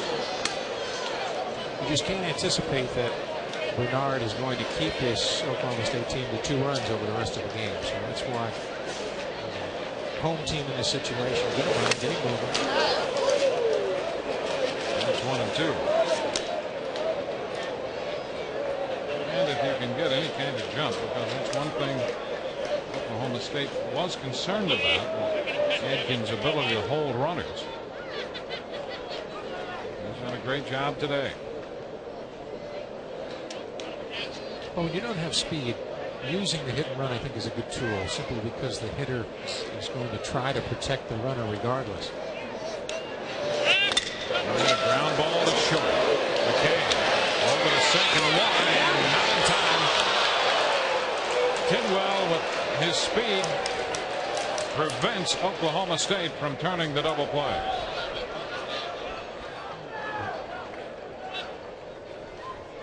Okay, to McNamara to get Duncan on the force. It took a little too much time to get to. There's a simple reason why this wasn't a double play. Watch the ball hit off the grass and stay down and not come up, just missing the grass, hitting the soft spot around the grass, which caused the throw to be a little late at second, just being at first.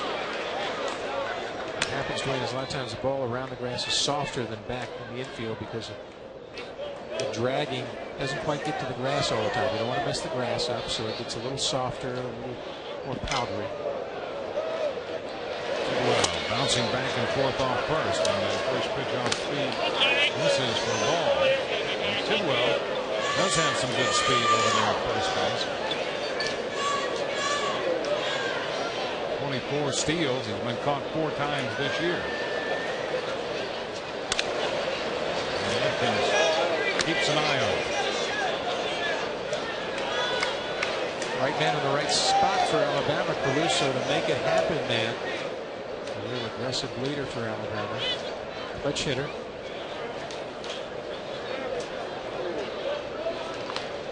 And with 2 outs here in a tie game in the bottom of the 5th inning, we'll have the right man to run at first. Holding and was fouled on play. You're right. Hall is the right man in this situation. All you have to do is get the ball down the lines or in the alleys. It's not really holding the runners as close by throwing over a number of times, but he seems to be doing a good job of mixing up his deliveries to home plate. We'll see him step back off the rubber occasionally, and that's another technique Gary Ward tries to get him to use. Tidwell back in.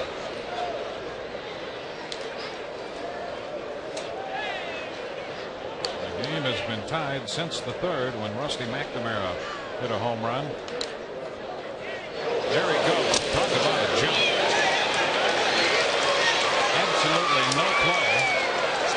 Adkins kind of peeked over there and then completely forgot about him. Had he looked, he left so early, he had a chance to throw him out. You always know a great steal off the pitcher when either the second baseman or the shortstop break for the bag. Look at this. He finally got down the sequence of what Atkins was doing. Just kind of cruises in. Now he's in scoring position. And it's a little late to do it. Yep.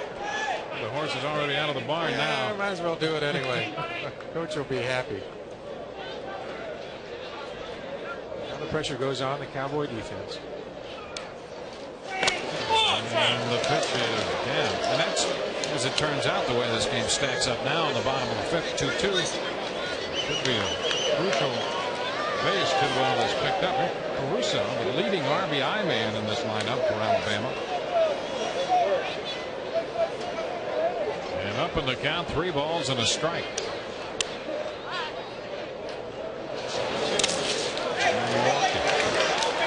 It's the first walk issued by Atkins.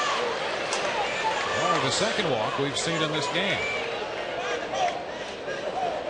So Alabama setting up runners at first and second with 2 outs. 3 things can happen during a game to a player in a situation. It could be a mistake of omission, a mistake of commission, or a lack of concentration. And that's what happened with Atkins. He just almost forgot about the runner. He had thrown over a couple times and said to himself, "I'm going to concentrate on the hitter now." And of course that puts Hall in scoring position. And then he walks Caruso, which means that he still doesn't have his concentration. That's why there's this moment of let's take a break here, let's talk about this, let's get him settled down. So Tom Holliday, the pitching coach, out there talking with him. 70 pitches, just that first walk.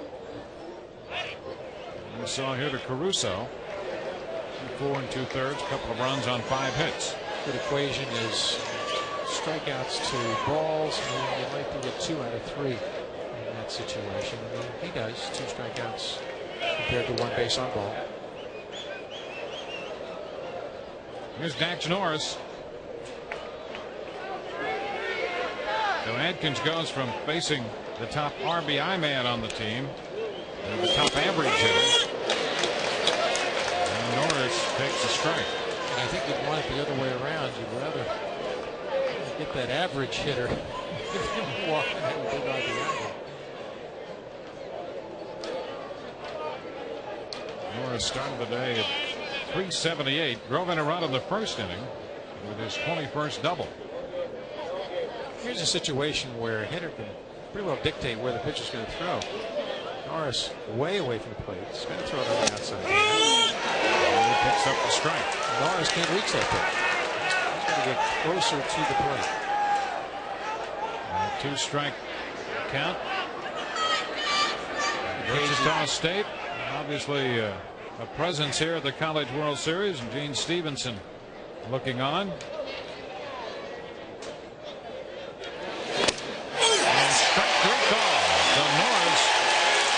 Looking to retire the side, and Alabama does not score, leaving 2 men on base. We have gone through 5 innings from Rosenblatt Stadium in Omaha with the Oklahoma State Cowboys and the Crimson Tide of Alabama tied 2-2.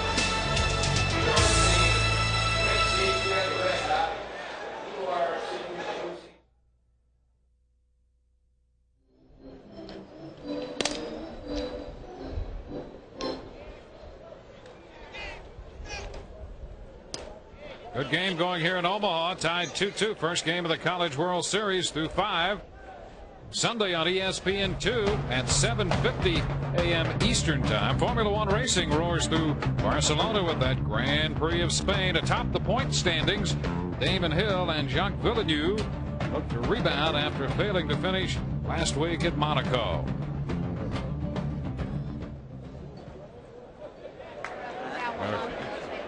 Cool afternoon. Had a little rain early. Start of this game delayed, but the fans out in force here in Omaha to start the golden anniversary of the College World Series. Here's Wiley Steelman leading off and taking a breaking ball for a strike. Caught the edge. Steelman is 2 for 2, 2 singles, the designated hitter for the Cowboys.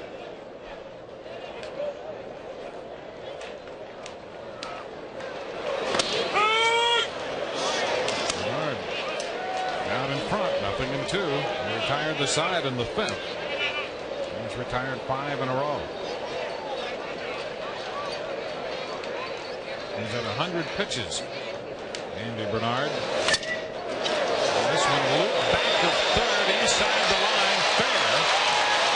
Steelman's going to go for 2, and the throw is not going to be in time. Riley Steelman loops a double just inside the left field line. We're talking about Steelman not having very much speed, but he took a little L wedge and dropped it down the line with good bite. And Hall was playing more towards left center. And we'll look at this pitch. He just slams it down the line. Not a lot of leg drive here, but they're waving him all the way. He's huffing, he's puffing, he's got to go down. And he's in there with a double. And leads off the inning. Here's the catcher, Josh Holliday. Leave nothing out of 2 with a couple ground balls. And if nothing else, he'll be trying to advance the runner. Switch hitting catcher. Textbook hitting says that you want to pull that ball to the right side now with nobody out and a runner on second. I don't anticipate Oklahoma State bunting in this situation. I believe in swinging at the ball by hitting it in the right location. The swinging sacrifices that we're talking about. Holliday, just a freshman, but a great feel for the game. Said he'd like to play pro ball and then come back and be the head coach at Oklahoma State. The pitch is up and away, ball 1. Gary Ward said, well, I hope you have a good long career in the majors. Come back, and he said, you can come by and see me on the front porch in my rocking chair. Still giving signs to the motorists going by.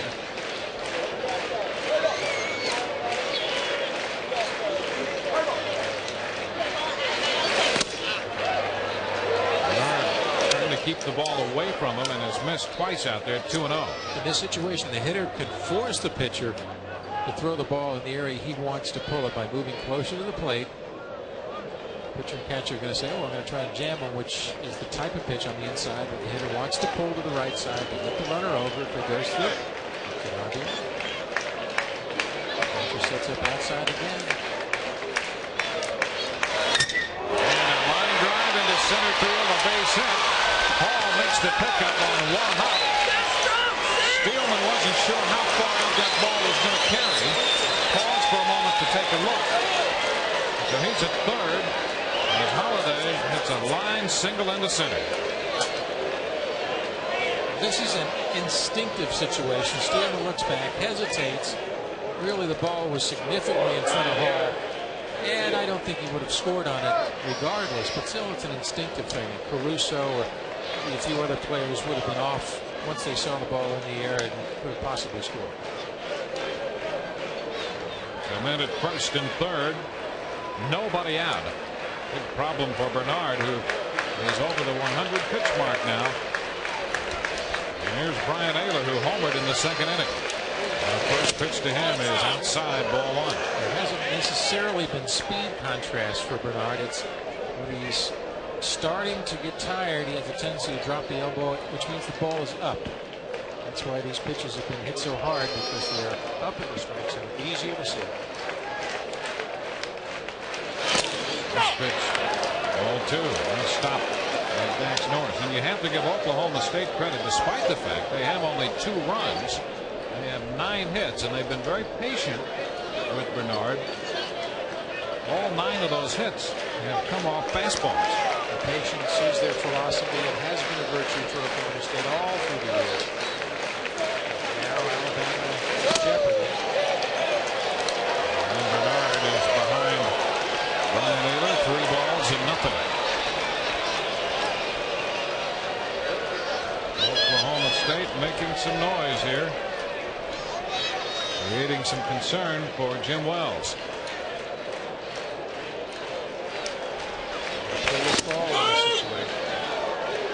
Strike on the edge. 3-1. See now, Alabama. This is a philosophical dichotomy here. Alabama would have been swinging at 3-0, where Oklahoma State is still disciplined. They need to take a strike even with runner in scoring position. Nothing out of all of that.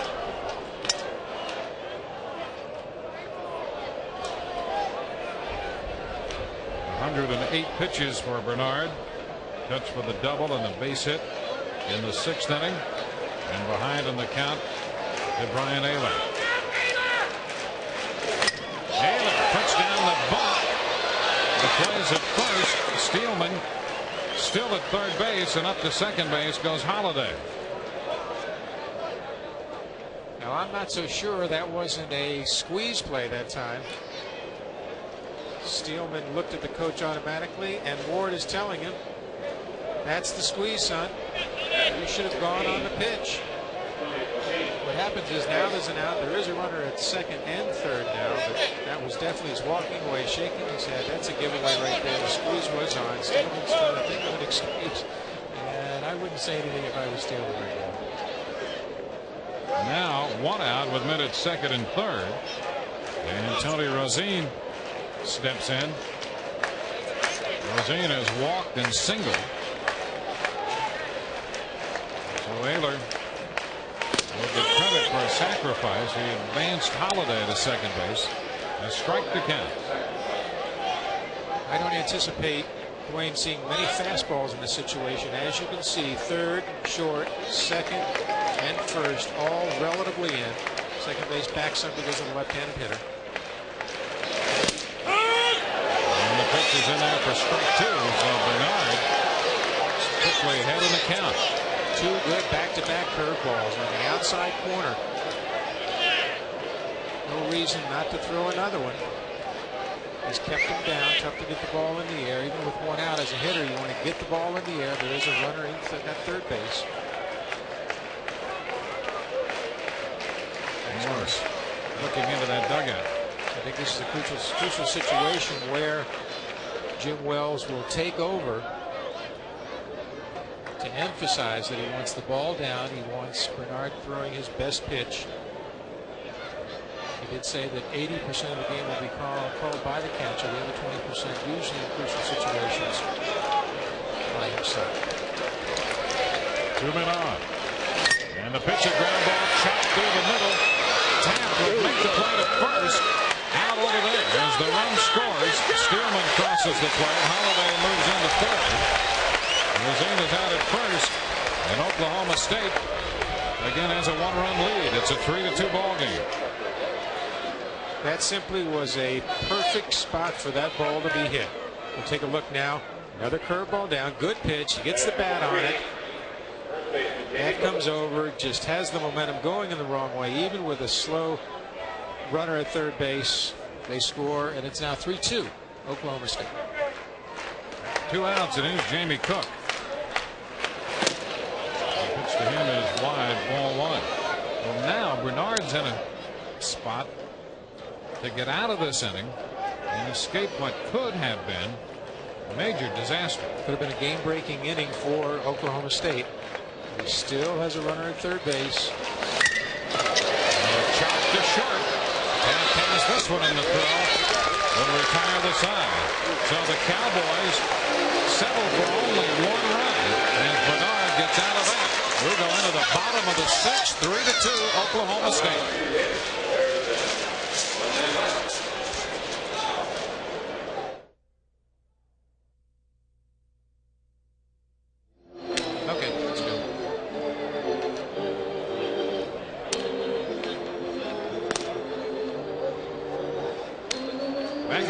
Rosenblatt Stadium, 50th anniversary of the College World Series. Oklahoma State leading 3-2 as John Atkins goes back to the mound to work the bottom of the 6th.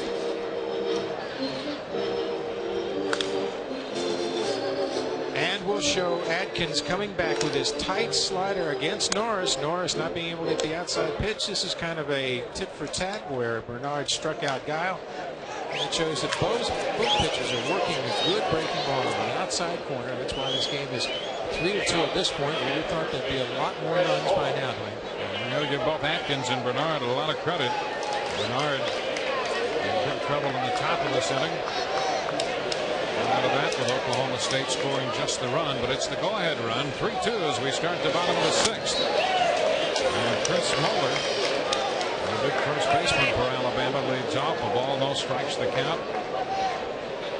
Moeller's grounded out and popped out to short. 2 balls and no strikes. Atkins coming inside now, mixing his pitches up well, breaking balls away, fastballs in and tight, especially to a big hitter like Moeller, who likes to extend his arms. Drive it deep to right. Gile is back, and just like that, this game is tied. Not much question as Moeller puts his 12th home run of the year. Now we talked about extending arms. Moeller, 260 pounds. Not like Cecil Fielder when he gets all that weight behind it. That time got a pitch that he could handle. And we're tied at 3-3 with one swing of the bat. Moeller had gone 1 for his last 16 before connecting on this one. Thigh high. Good timing. Through the light standard, about halfway up, over the bleachers. We're talking about 420. Justin Moore swings through the first pitch for a strike. College World Series smile right there. 1 ball and 1 strike. That's some great power by the Alabama first baseman, Chris Moeller. Foul ball by Moore. 1 ball and 2 strikes. I'll tell you, he barely felt that ball. When you hit a ball that far and that hard, there's no vibration, not even an aluminum bat. That smile said, I got all of that. And strike ball on the outside corner. Moore is caught looking for the first out.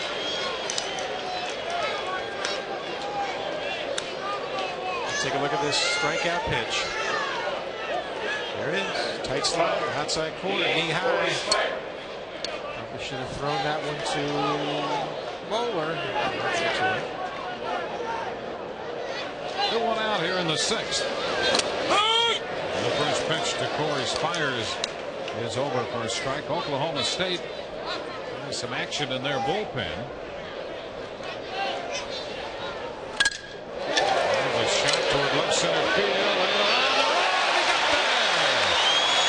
Brian Ayler makes the grab to rob Spires of a potential extra base hit. We were told that Ayler gets a good jump in the ball, and this is a great example. That's why you put a young man that gets a good start in center. Look at him track it all the way, really catches it on the run, lets his momentum dive forward. Watch those eyes. Watch two-handed catch. You don't see that very often. That's impressive. Puts the ball on his glove. 2 gone. Here's Brett Taft, the shortstop. And ball 1 to him. Moeller's leadoff home run to tie it. And a great catch by Ayler in center field on the ball that Spires hit. 2 balls and no strikes. With another look at Brian Ayler. They say his arm is about average maybe, but great speed, and he can cover center field. And it does a chop up the middle. McKay from back of the bag makes the play to Cook to retire Taft and retire the side. So the Crimson Tide get a home run from first baseman Chris Moeller. We are through 6, tied 3-3.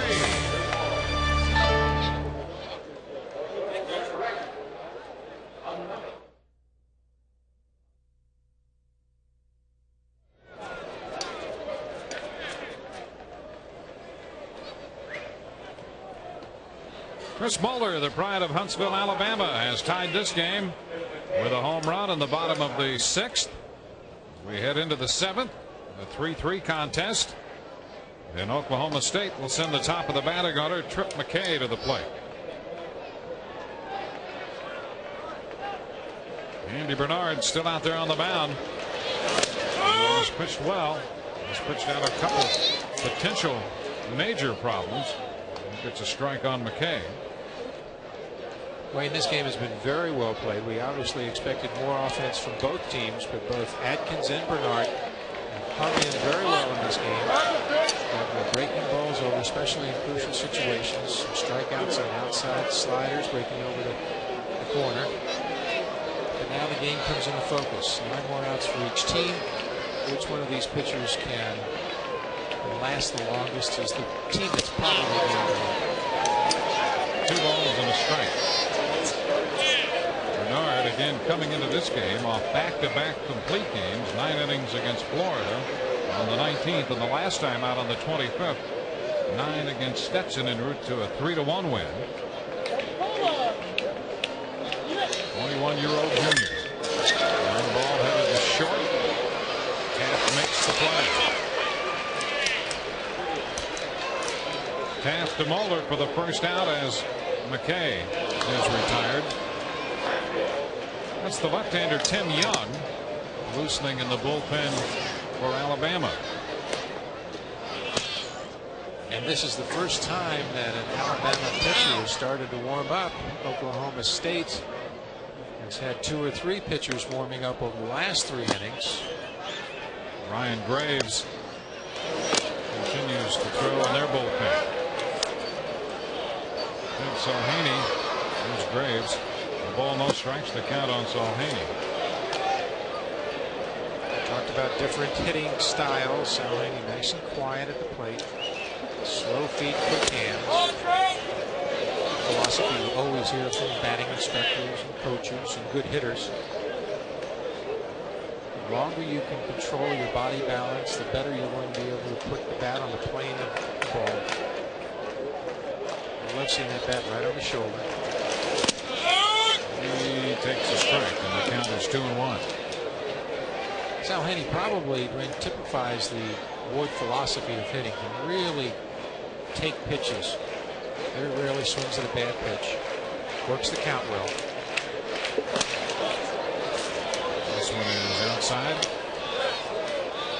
The count is now 3-1. We're in the 7th. We've had a good game, the opening game of the College World Series, 1996 here at Rosenblatt Stadium in Omaha. Good luck for the fastball. 3-1 is a strike on the corner. No full count. There's a situation where he worked himself into a good hitting situation, but Bernard came back with a fastball in a perfect spot, tailing away. Score tied 3-3, top of the 7th. Salhaney with some power. Anticipated going on a swing in this situation. And there's ball 4. Bernard gives up a 1-out walk to Salhaney. Only the second walk of the day issued by Bernard. Coming up Sunday at 3 Eastern, be sure and join ESPN for a special look at the history of the College World Series. Ron Franklin will host as we take you through 50 years of the greatest moments and greatest players of this truly special event. That comes up Sunday at 3 on ESPN.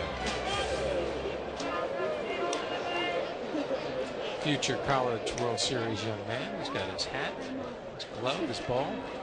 I wouldn't be surprised if a bat was hiding under that seat. And here's McNamara ripping the first pitch deep down the corner, and that ball is gone.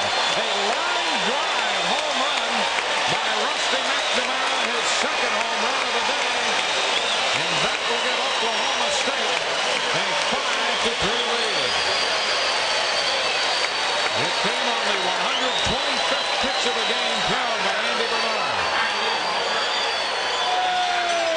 Gary Ward said he's a man with an attitude, and that attitude has been to hit the ball as hard as he could today, and he has. Hanging breaking ball. He hits a line shot to left field. Now this wall is only about 7 feet high, and it goes over it by about a foot or two. A 2-run home run and a 5-3 lead for Oklahoma State. There's Jeff Guile. This one toward the left field line. That's a long run for Tidwell, and it's going to carry out a play. Ron McNamara jumped on that first pitch and lined it. Hit the ball hard. And hit it a long way. 332 right down the line, and that was a good 30 feet or so maybe off the line and on a line. Bernard over 110 pitches now. We talked about when that happens is a tendency to drop the elbow and not get the snap on the breaking ball. That was a hanging breaking ball that just kind of turned over as it came up there. And McNamara, who is obviously in his own zone today, just took it and parked it over the left field wall. 1-1 the count. Good cut, and Guile turns through it. 1 ball, 2 strikes. We can see and feel the tempo of the Cowboys now as far as their approach to hitting at the plate.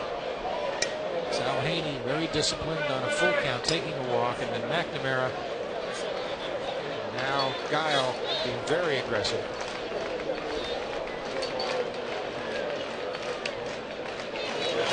1-2 is wide. 2 balls and 2 strikes. And Bernard has been touched for 5 runs and 10 hits. Dwayne, if I was Alabama, I'd get a couple of guys up and real fast, because this game can get out of hand with Oklahoma's ability to hit the ball and hit it out of the ballpark. Meanwhile, the count goes 3-2 as the left-hander continues to throw down there. Tim Young. Jim Wells said emphatically he didn't want the game to get out of hand. Play, forcing Bernard to make another 3-2 pitch.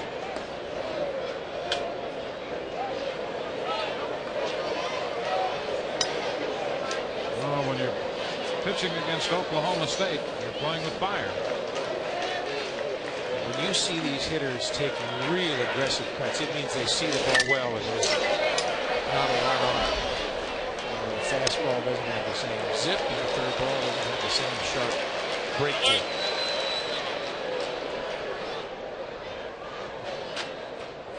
Obviously, he needs a glove on that scorecard instead of barehanded. We've got to find out who that is. I think he's destined for greatness today. 3-2 is upstairs for the second walk of the inning, the third of the day. Well, the home run is something that Jim Wells can tolerate, but the 2 walks he can't. And that's why Bernard is now out of the game and Young is coming in. So a pitching change for Alabama. The score 5-3, Oklahoma State.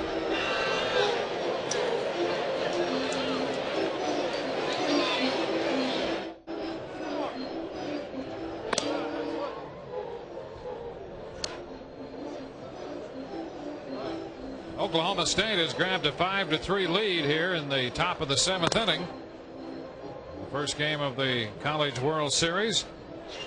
And as we check our Nike storyline, a couple of home runs on the day by Rusty McNamara to go with his 3 runs batted in. So far, Adkins 6 innings, 6 hits and 3 runs for Alabama. The Crimson Tide 1 of 5 with runners in scoring position. And Andy Bernard just leaving the game, working 6 1/3. Allowing 5 runs. He's responsible for a man on as he departs in favor of Tim Young, the left-hander. Young 10-3 on the year in 8 starts. This is his 22nd overall appearance. Wiley Steelman was due, but he's going to be lifted, and we'll see Jamie Wood come off the bench to pinch hit.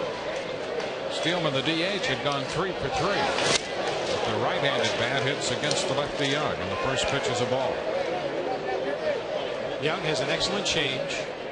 Good movement on all of his fastballs. In other words, he can run it away from the right-handed hit or cut it in on the right-handed hit. 10-3 record this year. He's had a personal best season.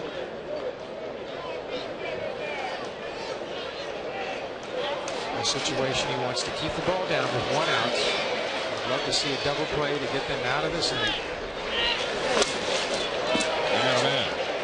Behind Wood, 2 balls and no strikes. 1 out walk to Salhaney, and then the home run by McNamara. Guile drew the walk, and that was it for Bernard, who made 133 pitches today. Probably about 15 or 20 pitches more than he should have.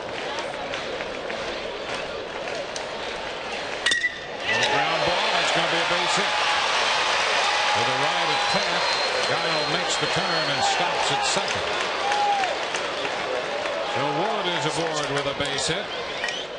If you've just tuned in to Cat Sports Center, stick around. We'll be coming up following our game. A big day of college baseball on ESPN. Stuart Scott, Gary Miller will be around. We have info on the new head coach of the Dallas Mavericks and more at Sports Center coming up following our game. We're in the 7th here. And now Holiday, Josh Holiday, the switch hitting catcher, steps in, batting from the right side. There's a strike from Young. Josh Holiday with a much wider open stance from the right side. Different hitter on the right side compared to the left side. 2 runs home. Oklahoma State has taken the lead. This one is down. A ball and a strike. Young seems to still be trying to find his balance on the mound. It takes a while for a pitcher when he's not used to a mound, the height, the drop off. Seems to be overstriding a little bit. Ball 2, and it pops away. The runners will advance. Norris couldn't find the ball for a while as it popped away. Over to third goes Guile, and Wood trails into second, so both men are now in scoring position for Oklahoma State.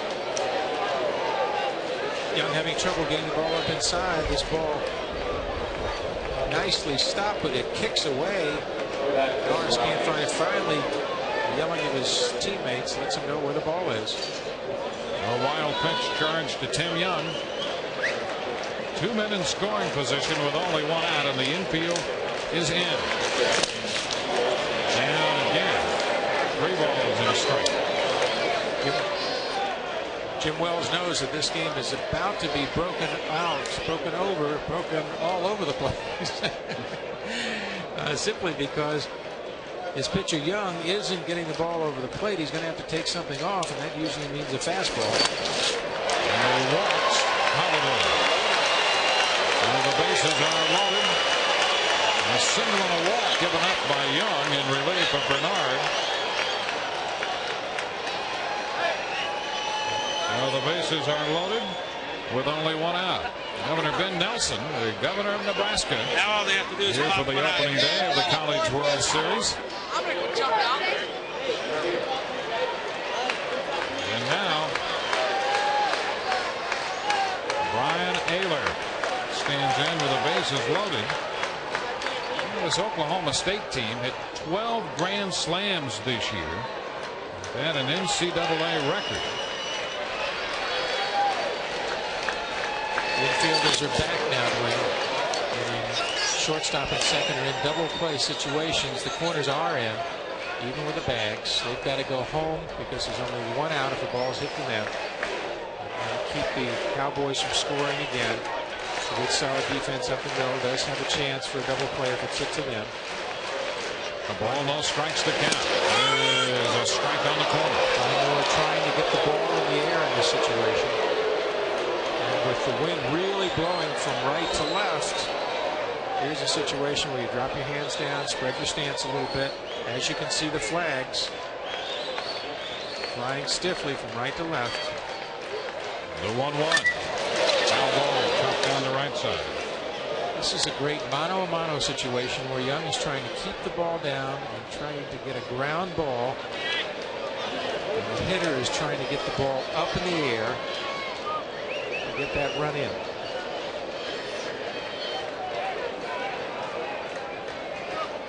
They are loaded. 5 straight hitters have reached base for Oklahoma State. 2 have scored on the home run by McNamara. And then a strike 3 call. Young had Ayler flinching on the pitch. That was a great slider in a perfect spot with perfect timing. Young is known to have a great slider, and he comes up with it in a crucial situation. Watch how much this ball breaks. He slings it from the outside, starts on the inside part of the plate, and then snaps over the outside half of the plate and freezes Ayler. 2 gone. The bases remain loaded. See, he's saying there, boy, he came from a sidearm position and really crossed me up, really slung that ball at me. Didn't pick it up very well. Once you're indecisive in that situation, there's a tendency just to freeze, and it was all over. Here's Tony Rosine. He has a run batted in with a chop to shortstop back in the 6th inning. Has also walked and singled. And the first pitch from Young is a strike. And now, much like Bernard in the 6th inning, who was toying with disaster, got out of it with 1 run. Alabama, even though they've fallen behind by 2, it could have been much worse, and they're in a position maybe to get out of this one. This is the first crucial situation in the last half of this game. One pitch can either put Oklahoma State in a comfortable lead or keep Alabama in the game. 2 strikes to count as Young gets the jump on Rosine. The last 4 pitches, Young has found his balance on the mound, his stride, his release point, and has thrown some very good pitches. Can't leave a ball over the plate now with a no ball 2 strike count. And a swing and a miss. He strikes out Rosine. As it turns out, quite a job by Tim Young to hold Oklahoma State to just the 2 runs on the Rusty McNamara home run. Bottom of inning 7 coming. 5-3 Oklahoma State.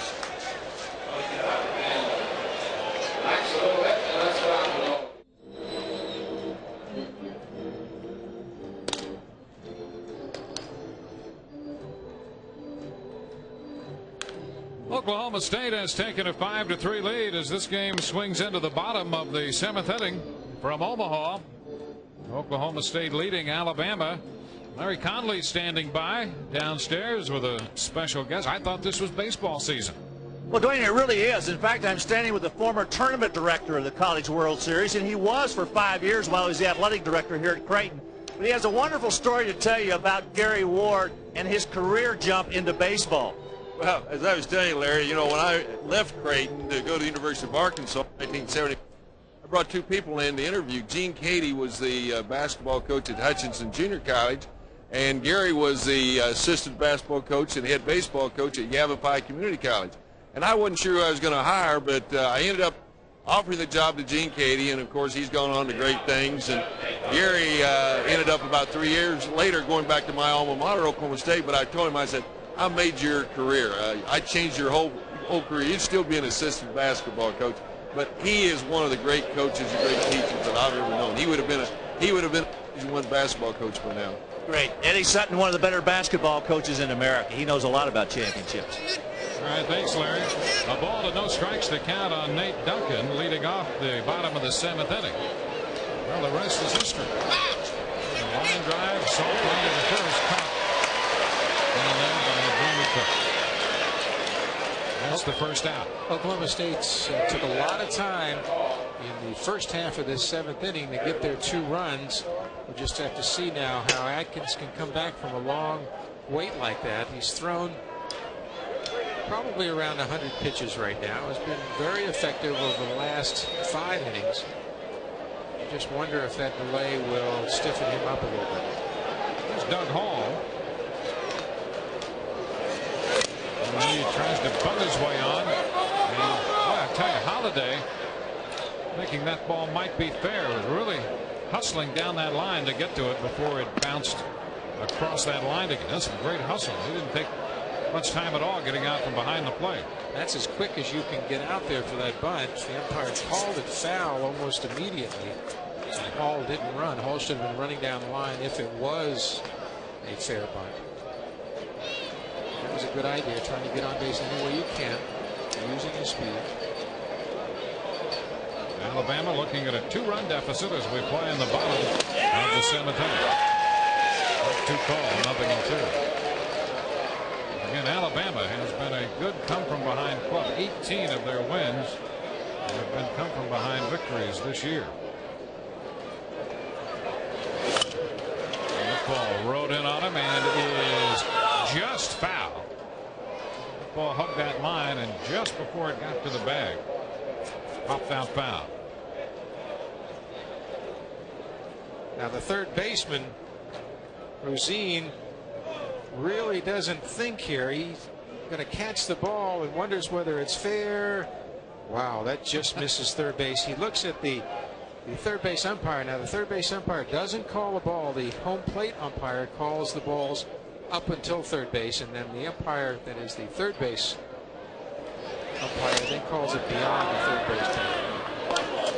The ball, it's 1-2. Adkins with 4 strikeouts and has walked only 1. And a liner, looping liner, foul outside the left field line.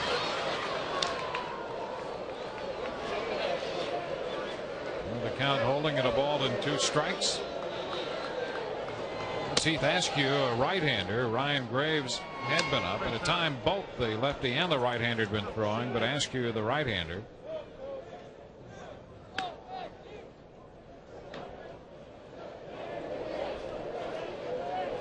Here's Hall. Again, and a swing and a miss. Adkins had a little something left on that one and hurried it on by Doug Hall. The second out here in the 7th inning.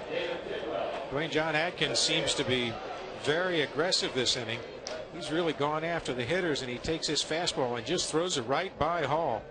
Ball looking down, probably for a breaking pitch, and the ball's up.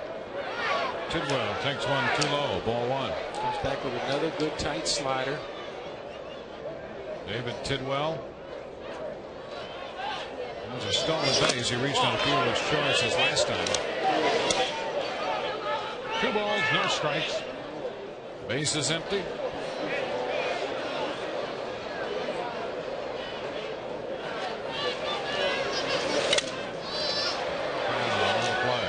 The count is a ball and 2 strikes. Well, you're right about Adkins. He's very aggressive out there and has thrown the ball hard on a number of pitches in this inning. You always see the aggressiveness in a man's face by his eyes. He's focused on that catcher's mitt. Grimace and goes after the hitter. Count goes to 3-1. Just like the hitter that's up at the plate with the game on the line. You can see that intensity and focus all the great ones have. He's up to 97 pitches now. And there's a strike to take it to 3-2. Even without a gun up here, I would say his fastball is as good as it was in the first or second inning. Maybe a little better at this point of the game. 88 miles per hour. 3-2 and a ground ball. That's going to go through. Out of the reach of a diving Trip McKay. A single into center. It comes with 2 outs as Tidwell is aboard.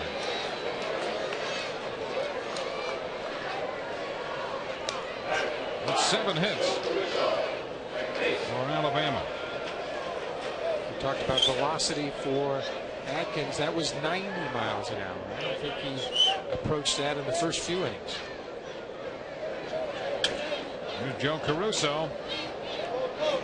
He's the leading home run hitter and run producer on this club. Fly ball into center field. Taylor coming in is there to make the catch to retire Alabama in the 7th. No runs. The hit with a man left.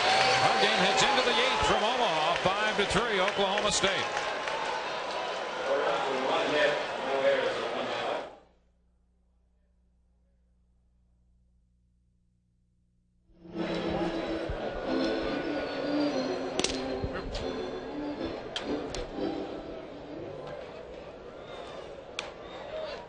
Welcome back to Rosenblatt Stadium in Omaha, Nebraska. First game of the College World Series with Oklahoma State leading Alabama 5-3 as we head into the 8th inning with Steve Garvey, Dwayne Stats. Nice to have you with us in this first game of the 50th College World Series. It's been a good one. Good tight one so far. Good pitching by both teams, Bernard and Adkins. Now Young's taking over for Alabama. Did a good job of getting out of that rally last inning by the Cowboys. Now he's got to hold him. Alabama has 2 more chances. So Tim Young in relief of Andy Bernard opens the 8th facing Jamie Cook. The second game of the day, the late game, Clemson and Miami. That coming up on ESPN. And the rest of the brackets, Florida, Florida State, Wichita State, and LSU. The Clemson Miami game will follow Sports Center, which will follow the conclusion of our contest. The start of this game was rain delayed. And here is Jamie Cook. The pitch is outside for ball. Cook nothing of 3 on the day. The first baseman out of Ontario. But a lot like Chris Moeller in size, he's about 6'3", 225. Gives away about 25 pounds to Moeller.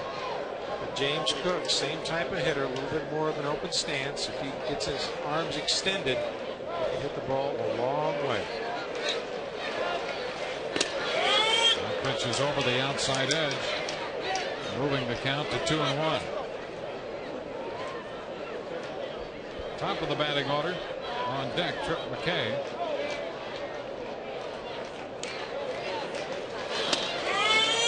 And there's a strike, 2-2. Young gave up a base hit and then a walk when he came in relief of Bernard, but found his stride against Naylor and Rosine. Working with a nice pace, good command of his pitches. And he strikes out Cook. That's the 3rd straight strikeout for Tim Young. We talked about the movement on Young's pitches. That time he threw a nice tailing fastball. He just stayed out there, never came back in. Cook couldn't reach it.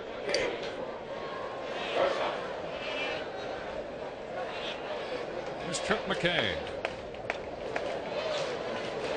3 home runs in this game for Oklahoma State. What's up? Pitcher is up. 1 ball to no strikes.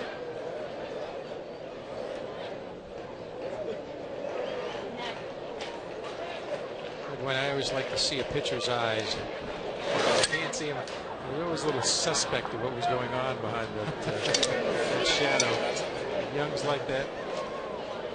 There's that bill down over the eyes. Usually the smaller pitchers will do that. You know, I remember Eric Shaw, when I was with the Dodgers, he was with the Padres, had his hat turned a little cockeyed. I couldn't figure out whether it was me or him that was a little off. Hitters will always be hitters, and pitchers always pitchers. There's a certain mindset that you guys have. And then there are lefties. Yeah, that's right. 3-1 McKay. Just like left-handed pitchers always give left-handed hitters more trouble than a right-handed pitcher against a right-handed hitter. Now, why is that? There's a certain symmetry in life that shouldn't happen, but it does. Full. 3 balls and 2 strikes. Young struck out Cook on a tailing fastball outside. I wouldn't be surprised if he came back with the same pitch against McKay. He did. And McKay fouls it out of play. Difference in the 2 pitches. That one was up a little bit. Let McKay get the bat on the ball. John Adkins has pitched very well. It's all in timing. You gotta wait. The freshman pitcher for Oklahoma State. Swing and a miss. So McKay is out on strikes. 4 strikeouts for Young. And now we'll have a pinch hitter. Dean Kent will hit for Ted Solhaney. Young comes back with a fastball low this time. McKay can't quite catch up with it. McKay more of a high ball hitter. So with the left-hander on the mound, Kent will come off the bench to bat for the right-hander Solhaney. Dean Kent, out of a great baseball family in Tampa, Florida, my hometown. My dad, David Kent, and I were good friends through the years, and his brother, Jeff Kent, played twice in this College World Series for Stanford.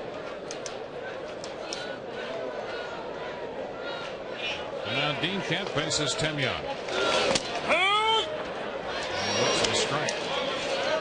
Gary Ward said this young man has a lot of talent. He needs to get a little more fire in those eyes. I said, what was it? His dad had all that fire, that's for sure. Foul into the dugout and out again. 2 strikes. But that's tough to do. It's tough to make a young man with a personality, of a quiet demeanor, easy going, to really turn it up and be too intense. You can calm down an intense personality much easier than you can turn up a quieter personality. This one is foul out of play. I think the real key is to get the focus. You know, there have been a lot of quiet players through the years, had great intensity. But they were able to get that focus. And you see that above the shoulders. You really see them with their eyes focus in, with the ability to concentrate, especially in this situation, on the release point of the pitcher. And a tap. This one played by Young. He threw to first to Moeller in time at a 1-2-3 inning. So we head into the bottom of the 8th. Moeller is due to hit second in this inning, with Oklahoma State leading Alabama 5-3.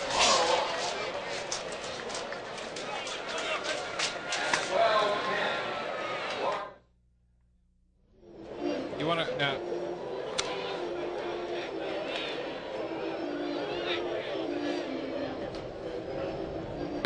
Coming up next, Game 2 of the College World Series, featuring Clemson's Gary Barnaby at 3:57 in the Atlantic Regional. And pitcher Chris Benson, the Collegiate Baseball and Baseball America's Player of the Year. They'll face the Miami Hurricane coming up later tonight on ESPN following SportsCenter. It's a 2-run ball game, 5-3 Oklahoma State, as we go into the bottom of the 8th inning. Dean Kent stays on to play right field after pinch hitting for Ted Silhaney. So Kent is in right field for the Cowboys. And back to the mound goes John Adkins, the freshman out of Wayne, West Virginia. And he'll face the middle of the batting order. Dax Norris, the number 3 hitter, fouls the first pitch out of play. Strike 1. Norris, Moeller, and Moore do. 3-4-5. This is Alabama's opportunity to capitalize with their best hitters against Adkins, who has put in now 7 good strong innings, but he's starting to get over that 100-pitch mark. The ground ball. Cook with the pickup. Adkins over to cover. And Norris is retired for the first down of the 8th inning.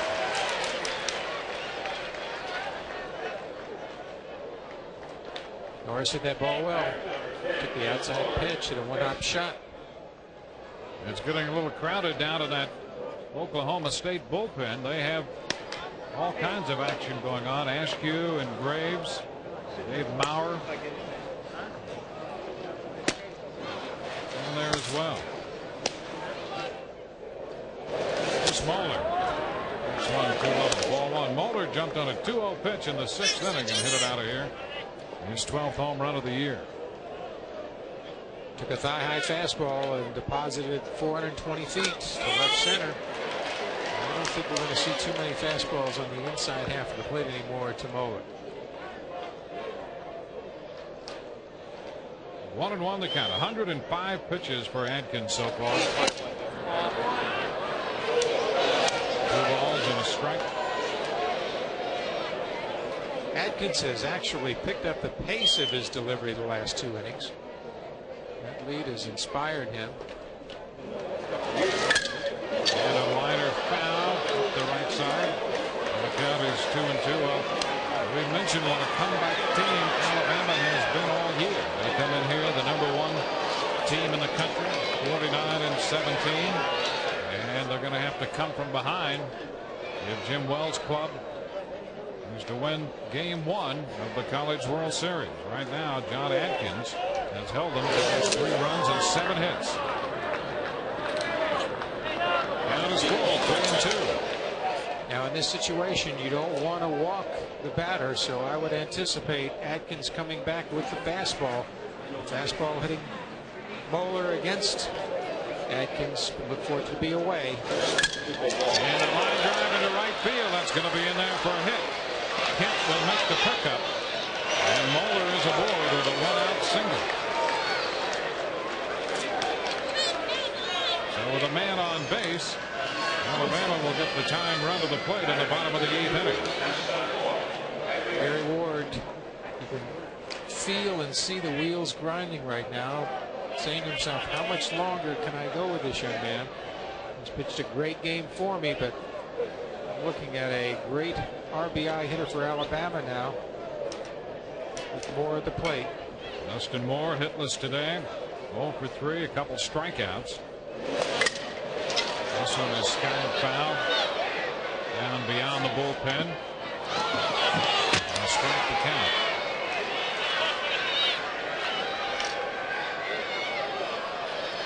Moore was second coming into this game, and runs batted in, second on the club to Joe Caruso. A 307 hitter. You can see the outfield now. That's a giveaway as to how they're going to try to pitch a hitter. Center fielder's playing more towards left center.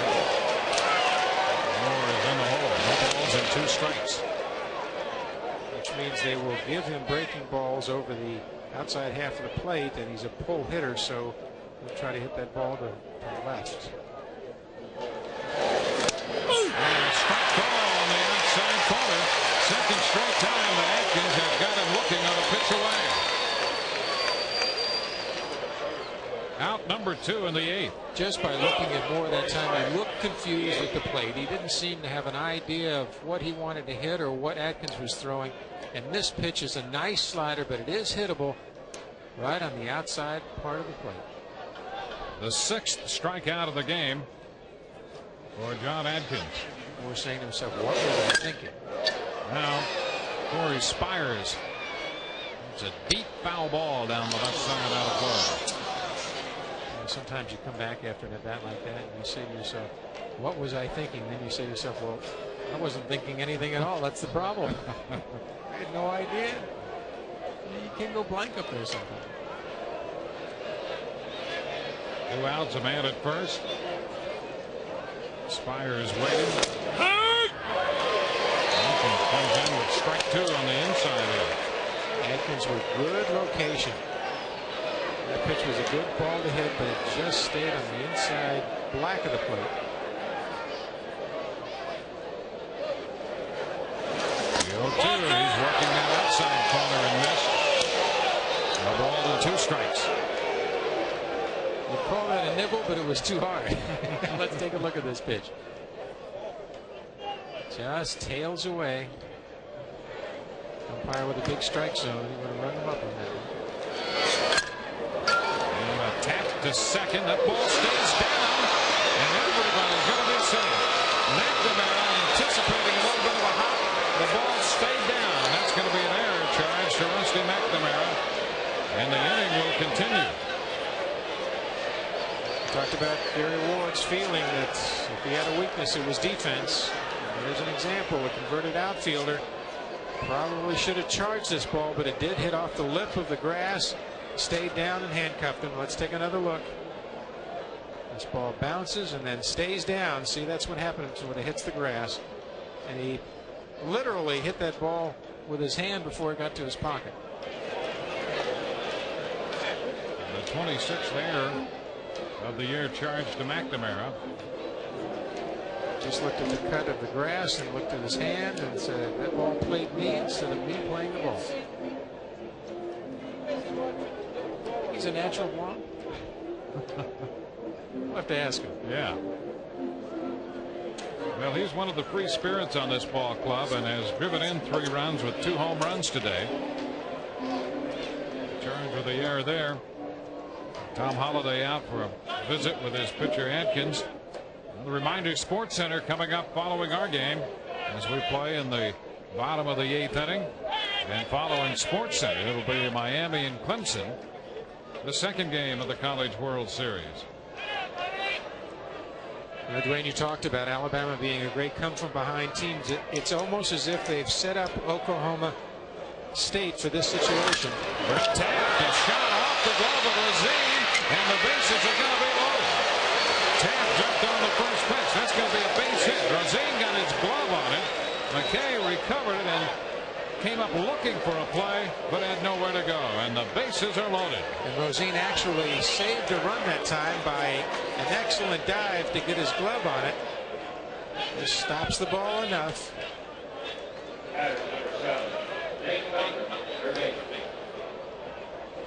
Saying to himself, I should have gloved that ball. So the bases are loaded. 2 outs. Nate Duncan is due to hit. But let's see what Jim Wells decides to do. The Oklahoma State bullpen has been busy. They've had a left-hander and a right-hander. Actually, they've had a couple left-handers and a right-hander throwing down there over the last inning or so. Gary Ward now is watching Jim Wells to see what he does, and in turn Gary Ward will make his decision based on who will hit. Got 2 or 3 options in his own bullpen. He's looking at their roster. They're trying to figure out who will pinch hit. So Alabama will go to the bench. Rusty Laughlin, who's a backup catcher and an outfielder. Laughlin utilized as a designated hitter. He has some power, and he will pinch hit for Nate Duncan. Bases are loaded. Chris Moeller is aboard at third. Corey Spires at second base, and over at first is Brett Taft. So Alabama with a 2-out threat in the 8th, with Oklahoma State leading 5-3. And Laughlin gets the call as the pinch hitter for Duncan. Alabama so far has capitalized on the middle of its order. And Laughlin with tremendous power. We'll see if he can catch up with Atkins' fastball. And a swing and a miss. Not that time. Well, if you're a pinch hitter, you got to go up there swinging. If you're a pitcher in this situation, you have to say to yourself, this man's been sitting on the bench for 2 hours and 45 minutes. He's got to be a little cold. I'm going to come right at him. And the pitch of a strike on the outside corner. Jim Wells had some left-handed bats available on the bench, but Oklahoma State had some left-handers available in the bullpen. That's the charm of baseball, the strategy of baseball. Jim Wells almost can't look now. Laughlin. Excuse me, Atkins should try to waste this pitch away. Laughlin fouls it down the right side. And it's going to be out of the reach of Jimmy Cook. Going hustling over there. Right, that to me was a bad pitch by Atkins that time. He should have really wasted on the outside. And it came in to the point where Laughlin could get the bat on the ball. So you're looking at the anxiety of the pinch hitter now, who's down 0-2 in the count. Laughlin's got to get on top of the plate now and put the ball in play. And that's been a problem at times. He struck out 41% of the time this year. And strikes out here. Laughlin out on strikes to retire the side and end the threat. Alabama does not score. A couple of hits in the inning, an error, and they leave the bases loaded. We'll be going into the 9th inning from Oklahoma State 5 and Alabama 3.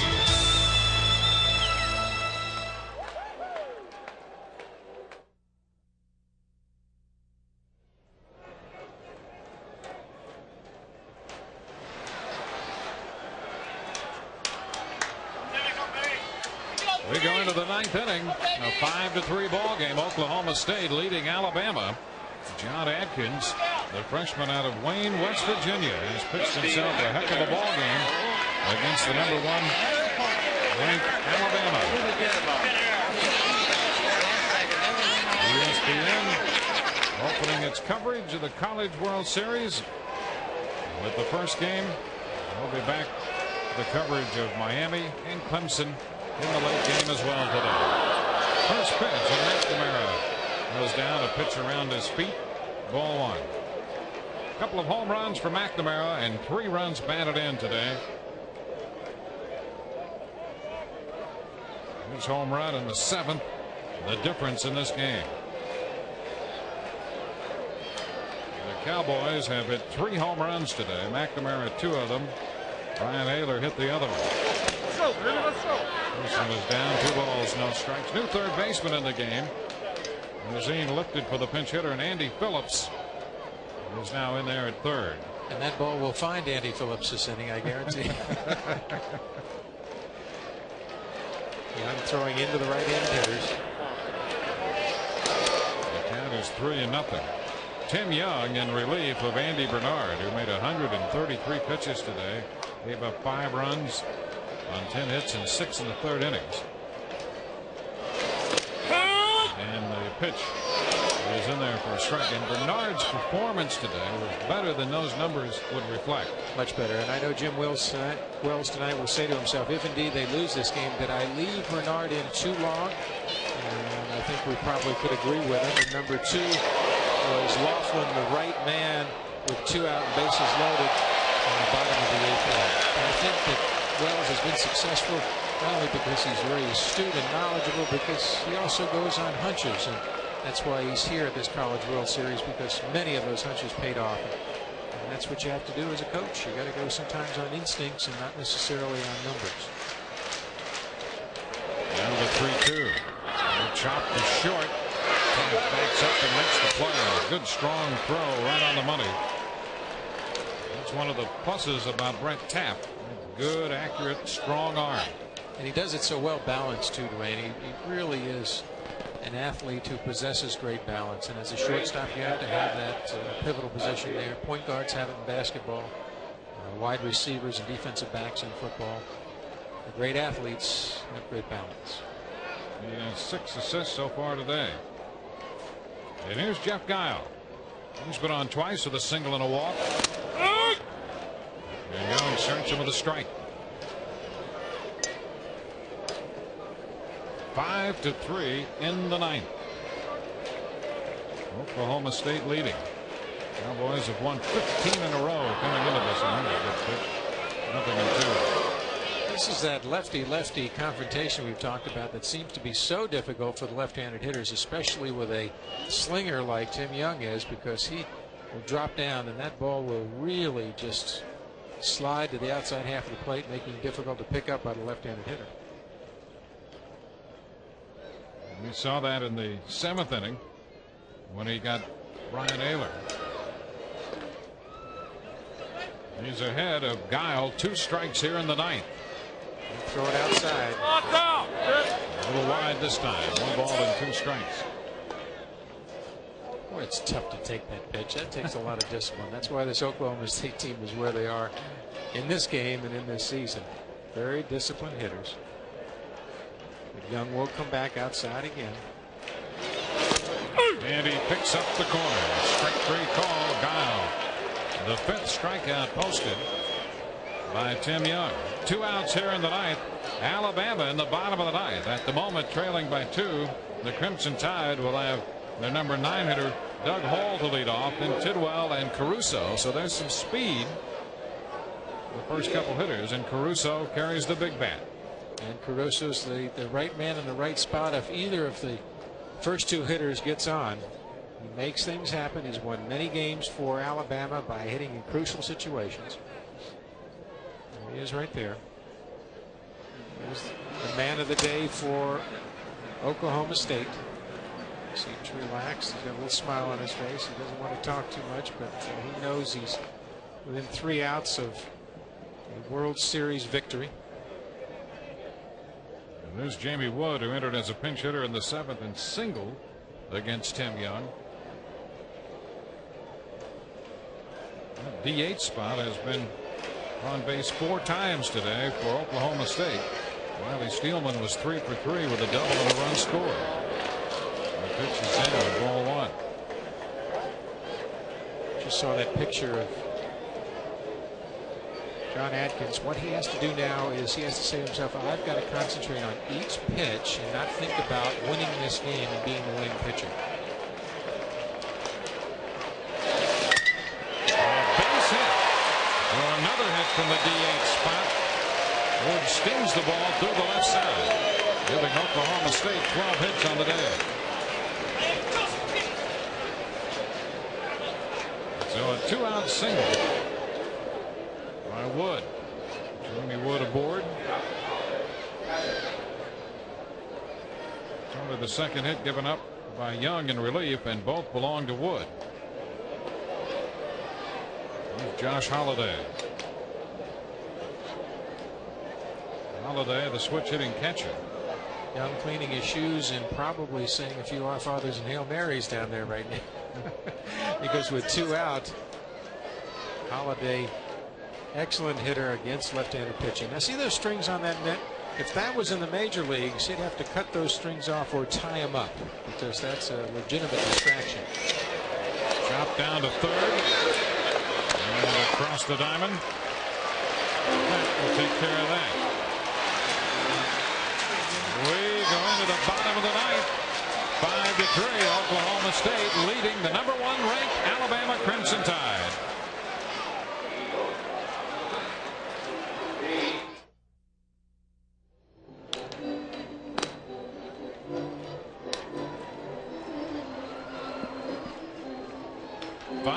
Oklahoma State leading Alabama as we go into the bottom of the 9th inning, and John Adkins got a few extra warm-up tosses in front of the dugout. That's been a ritual he's done all day long.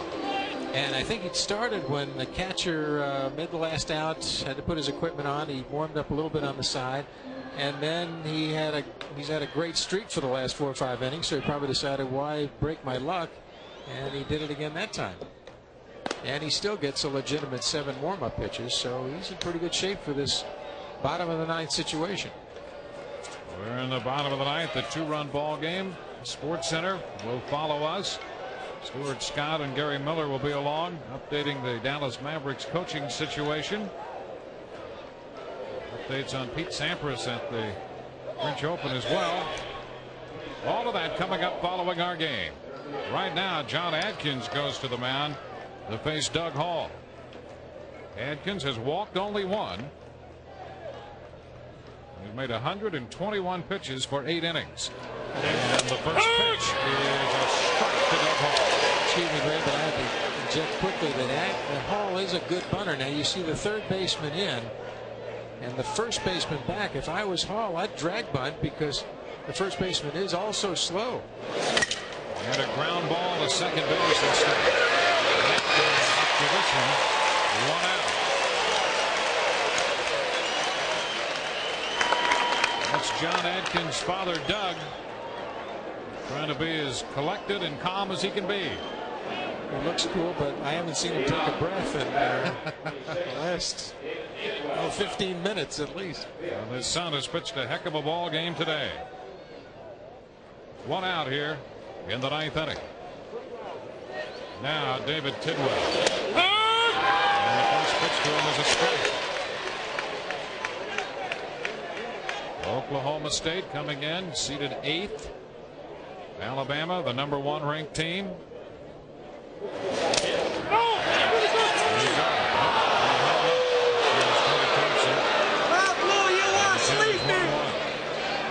It's a situation where either the wrist must break or the head of the bat goes past home plate, and the first base umpire said no, he didn't.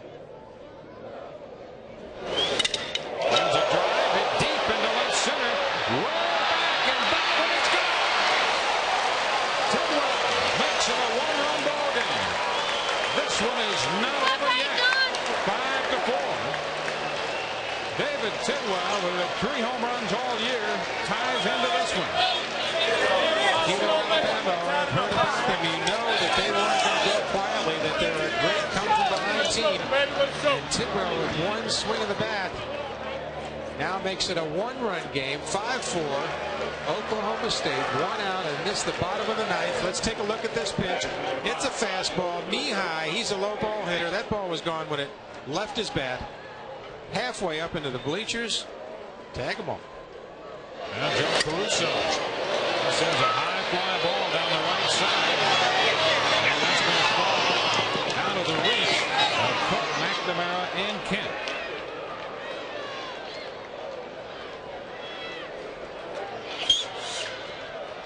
Alabama, a great come-from-behind team. They had, over the past 2 years, 33 come-from-behind wins, 20 of those in their last at-bat. 18 come-from-behind wins this year. Well, they have 1 run back in the bottom of the 9th inning, and Adkins is facing some power in Caruso, and Norris due next. 1-1. And those 20 come from behind victories, Dwayne, tell me that speaks volumes for the character of this Alabama team. And that's why they're in this College World Series. They never give up. 2 balls, 1 strike to count. Home run by Tidwell.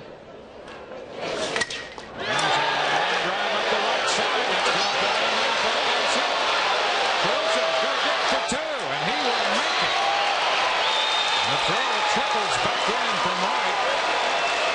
Caruso lines a double up the right field line. And the pressure is on. Well, Atkins is starting to lose velocity. He had exceptional velocity in the 7th and 8th innings, but his fastball has dropped off at least 5 to 7 miles per hour, and he's also getting the ball up. Let's take a look at this pitch. Caruso, a good job of hitting. Hits the ball where it's pitched the other way. His aggressiveness makes an extra base on this ball. He's at second with a stand-up or a slide-in double. Very easy. And Tom Holliday to the mound with an eye toward the bullpen. 130 pitches by Adkins today. And he will leave with the potential tying run at second base. It's 5-4 Oklahoma State.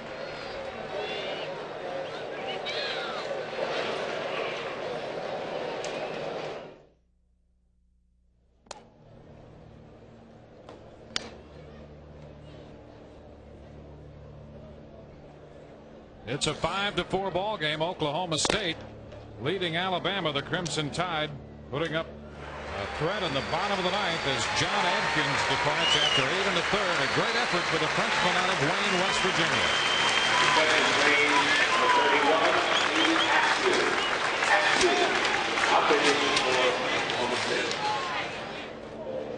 And that's his father hoping that Oklahoma State can hold on.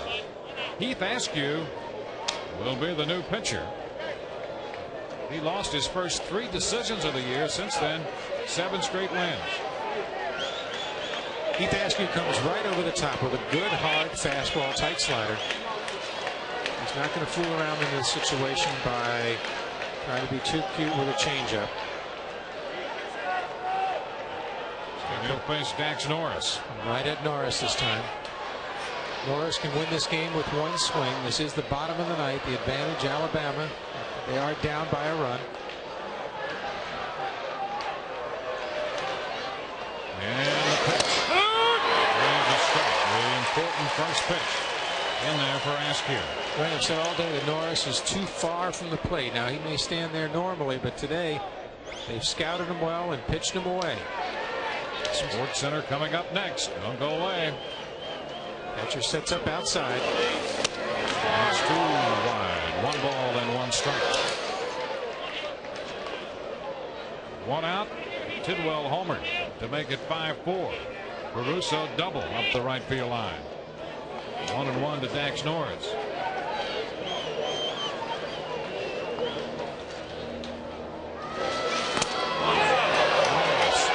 Did everything but drop the bat to stop as he took that pitch upstairs. Norris did a good job of checking his swing that time. I don't think he came close at all to swing. Let's take a look.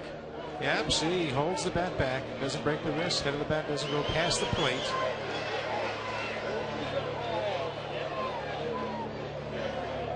Askew in relief of Adkins. And the count is 3-1.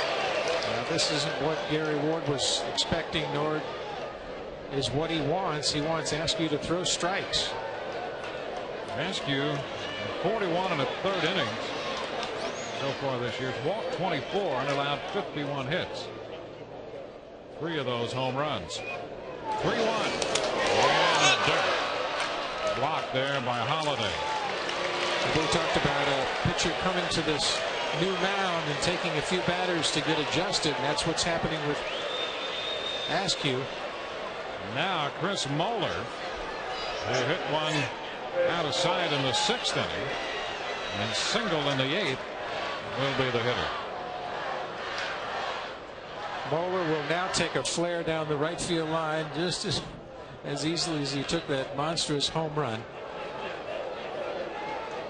He's a good man in this situation. He does make contact. Wells talking to Caruso now. Talking about Caruso's aggressiveness. He's telling him, you've got to watch me now. You can't run through me. I'll let you know. SportsCenter coming next, followed by Miami and Clemson. More action from Omaha.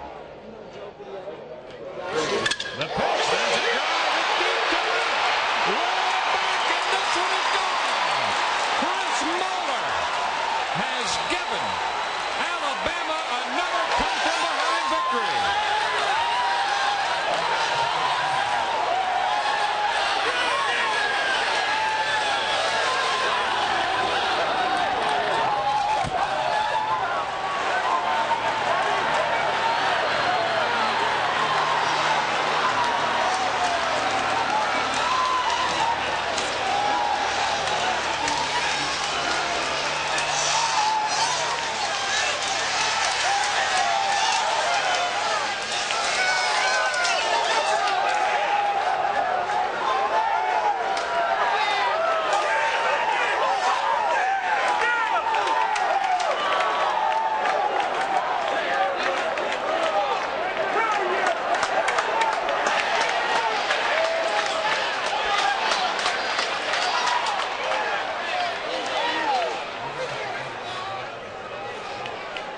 Chris Moeller's second home run of the day wins it. We talked about the right man in the right spot. A hanging curveball. Moeller extends his arms and hits another monstrous home run. We knew it was gone when it left his bat. Alabama come from behind again. In the bodies of these men lie the hearts of young boys. A come from behind victory, #1 at the 50th World Series. And again, the final score from Rosenblatt Stadium: Alabama 7 and Oklahoma State 5. SportsCenter's next, followed by Game 2 from Omaha, Miami versus Clemson. For Steve Garvey and our entire ESPN crew, I'm Dwayne Staats saying so long for now from Omaha, Nebraska. Alabama 7, Oklahoma State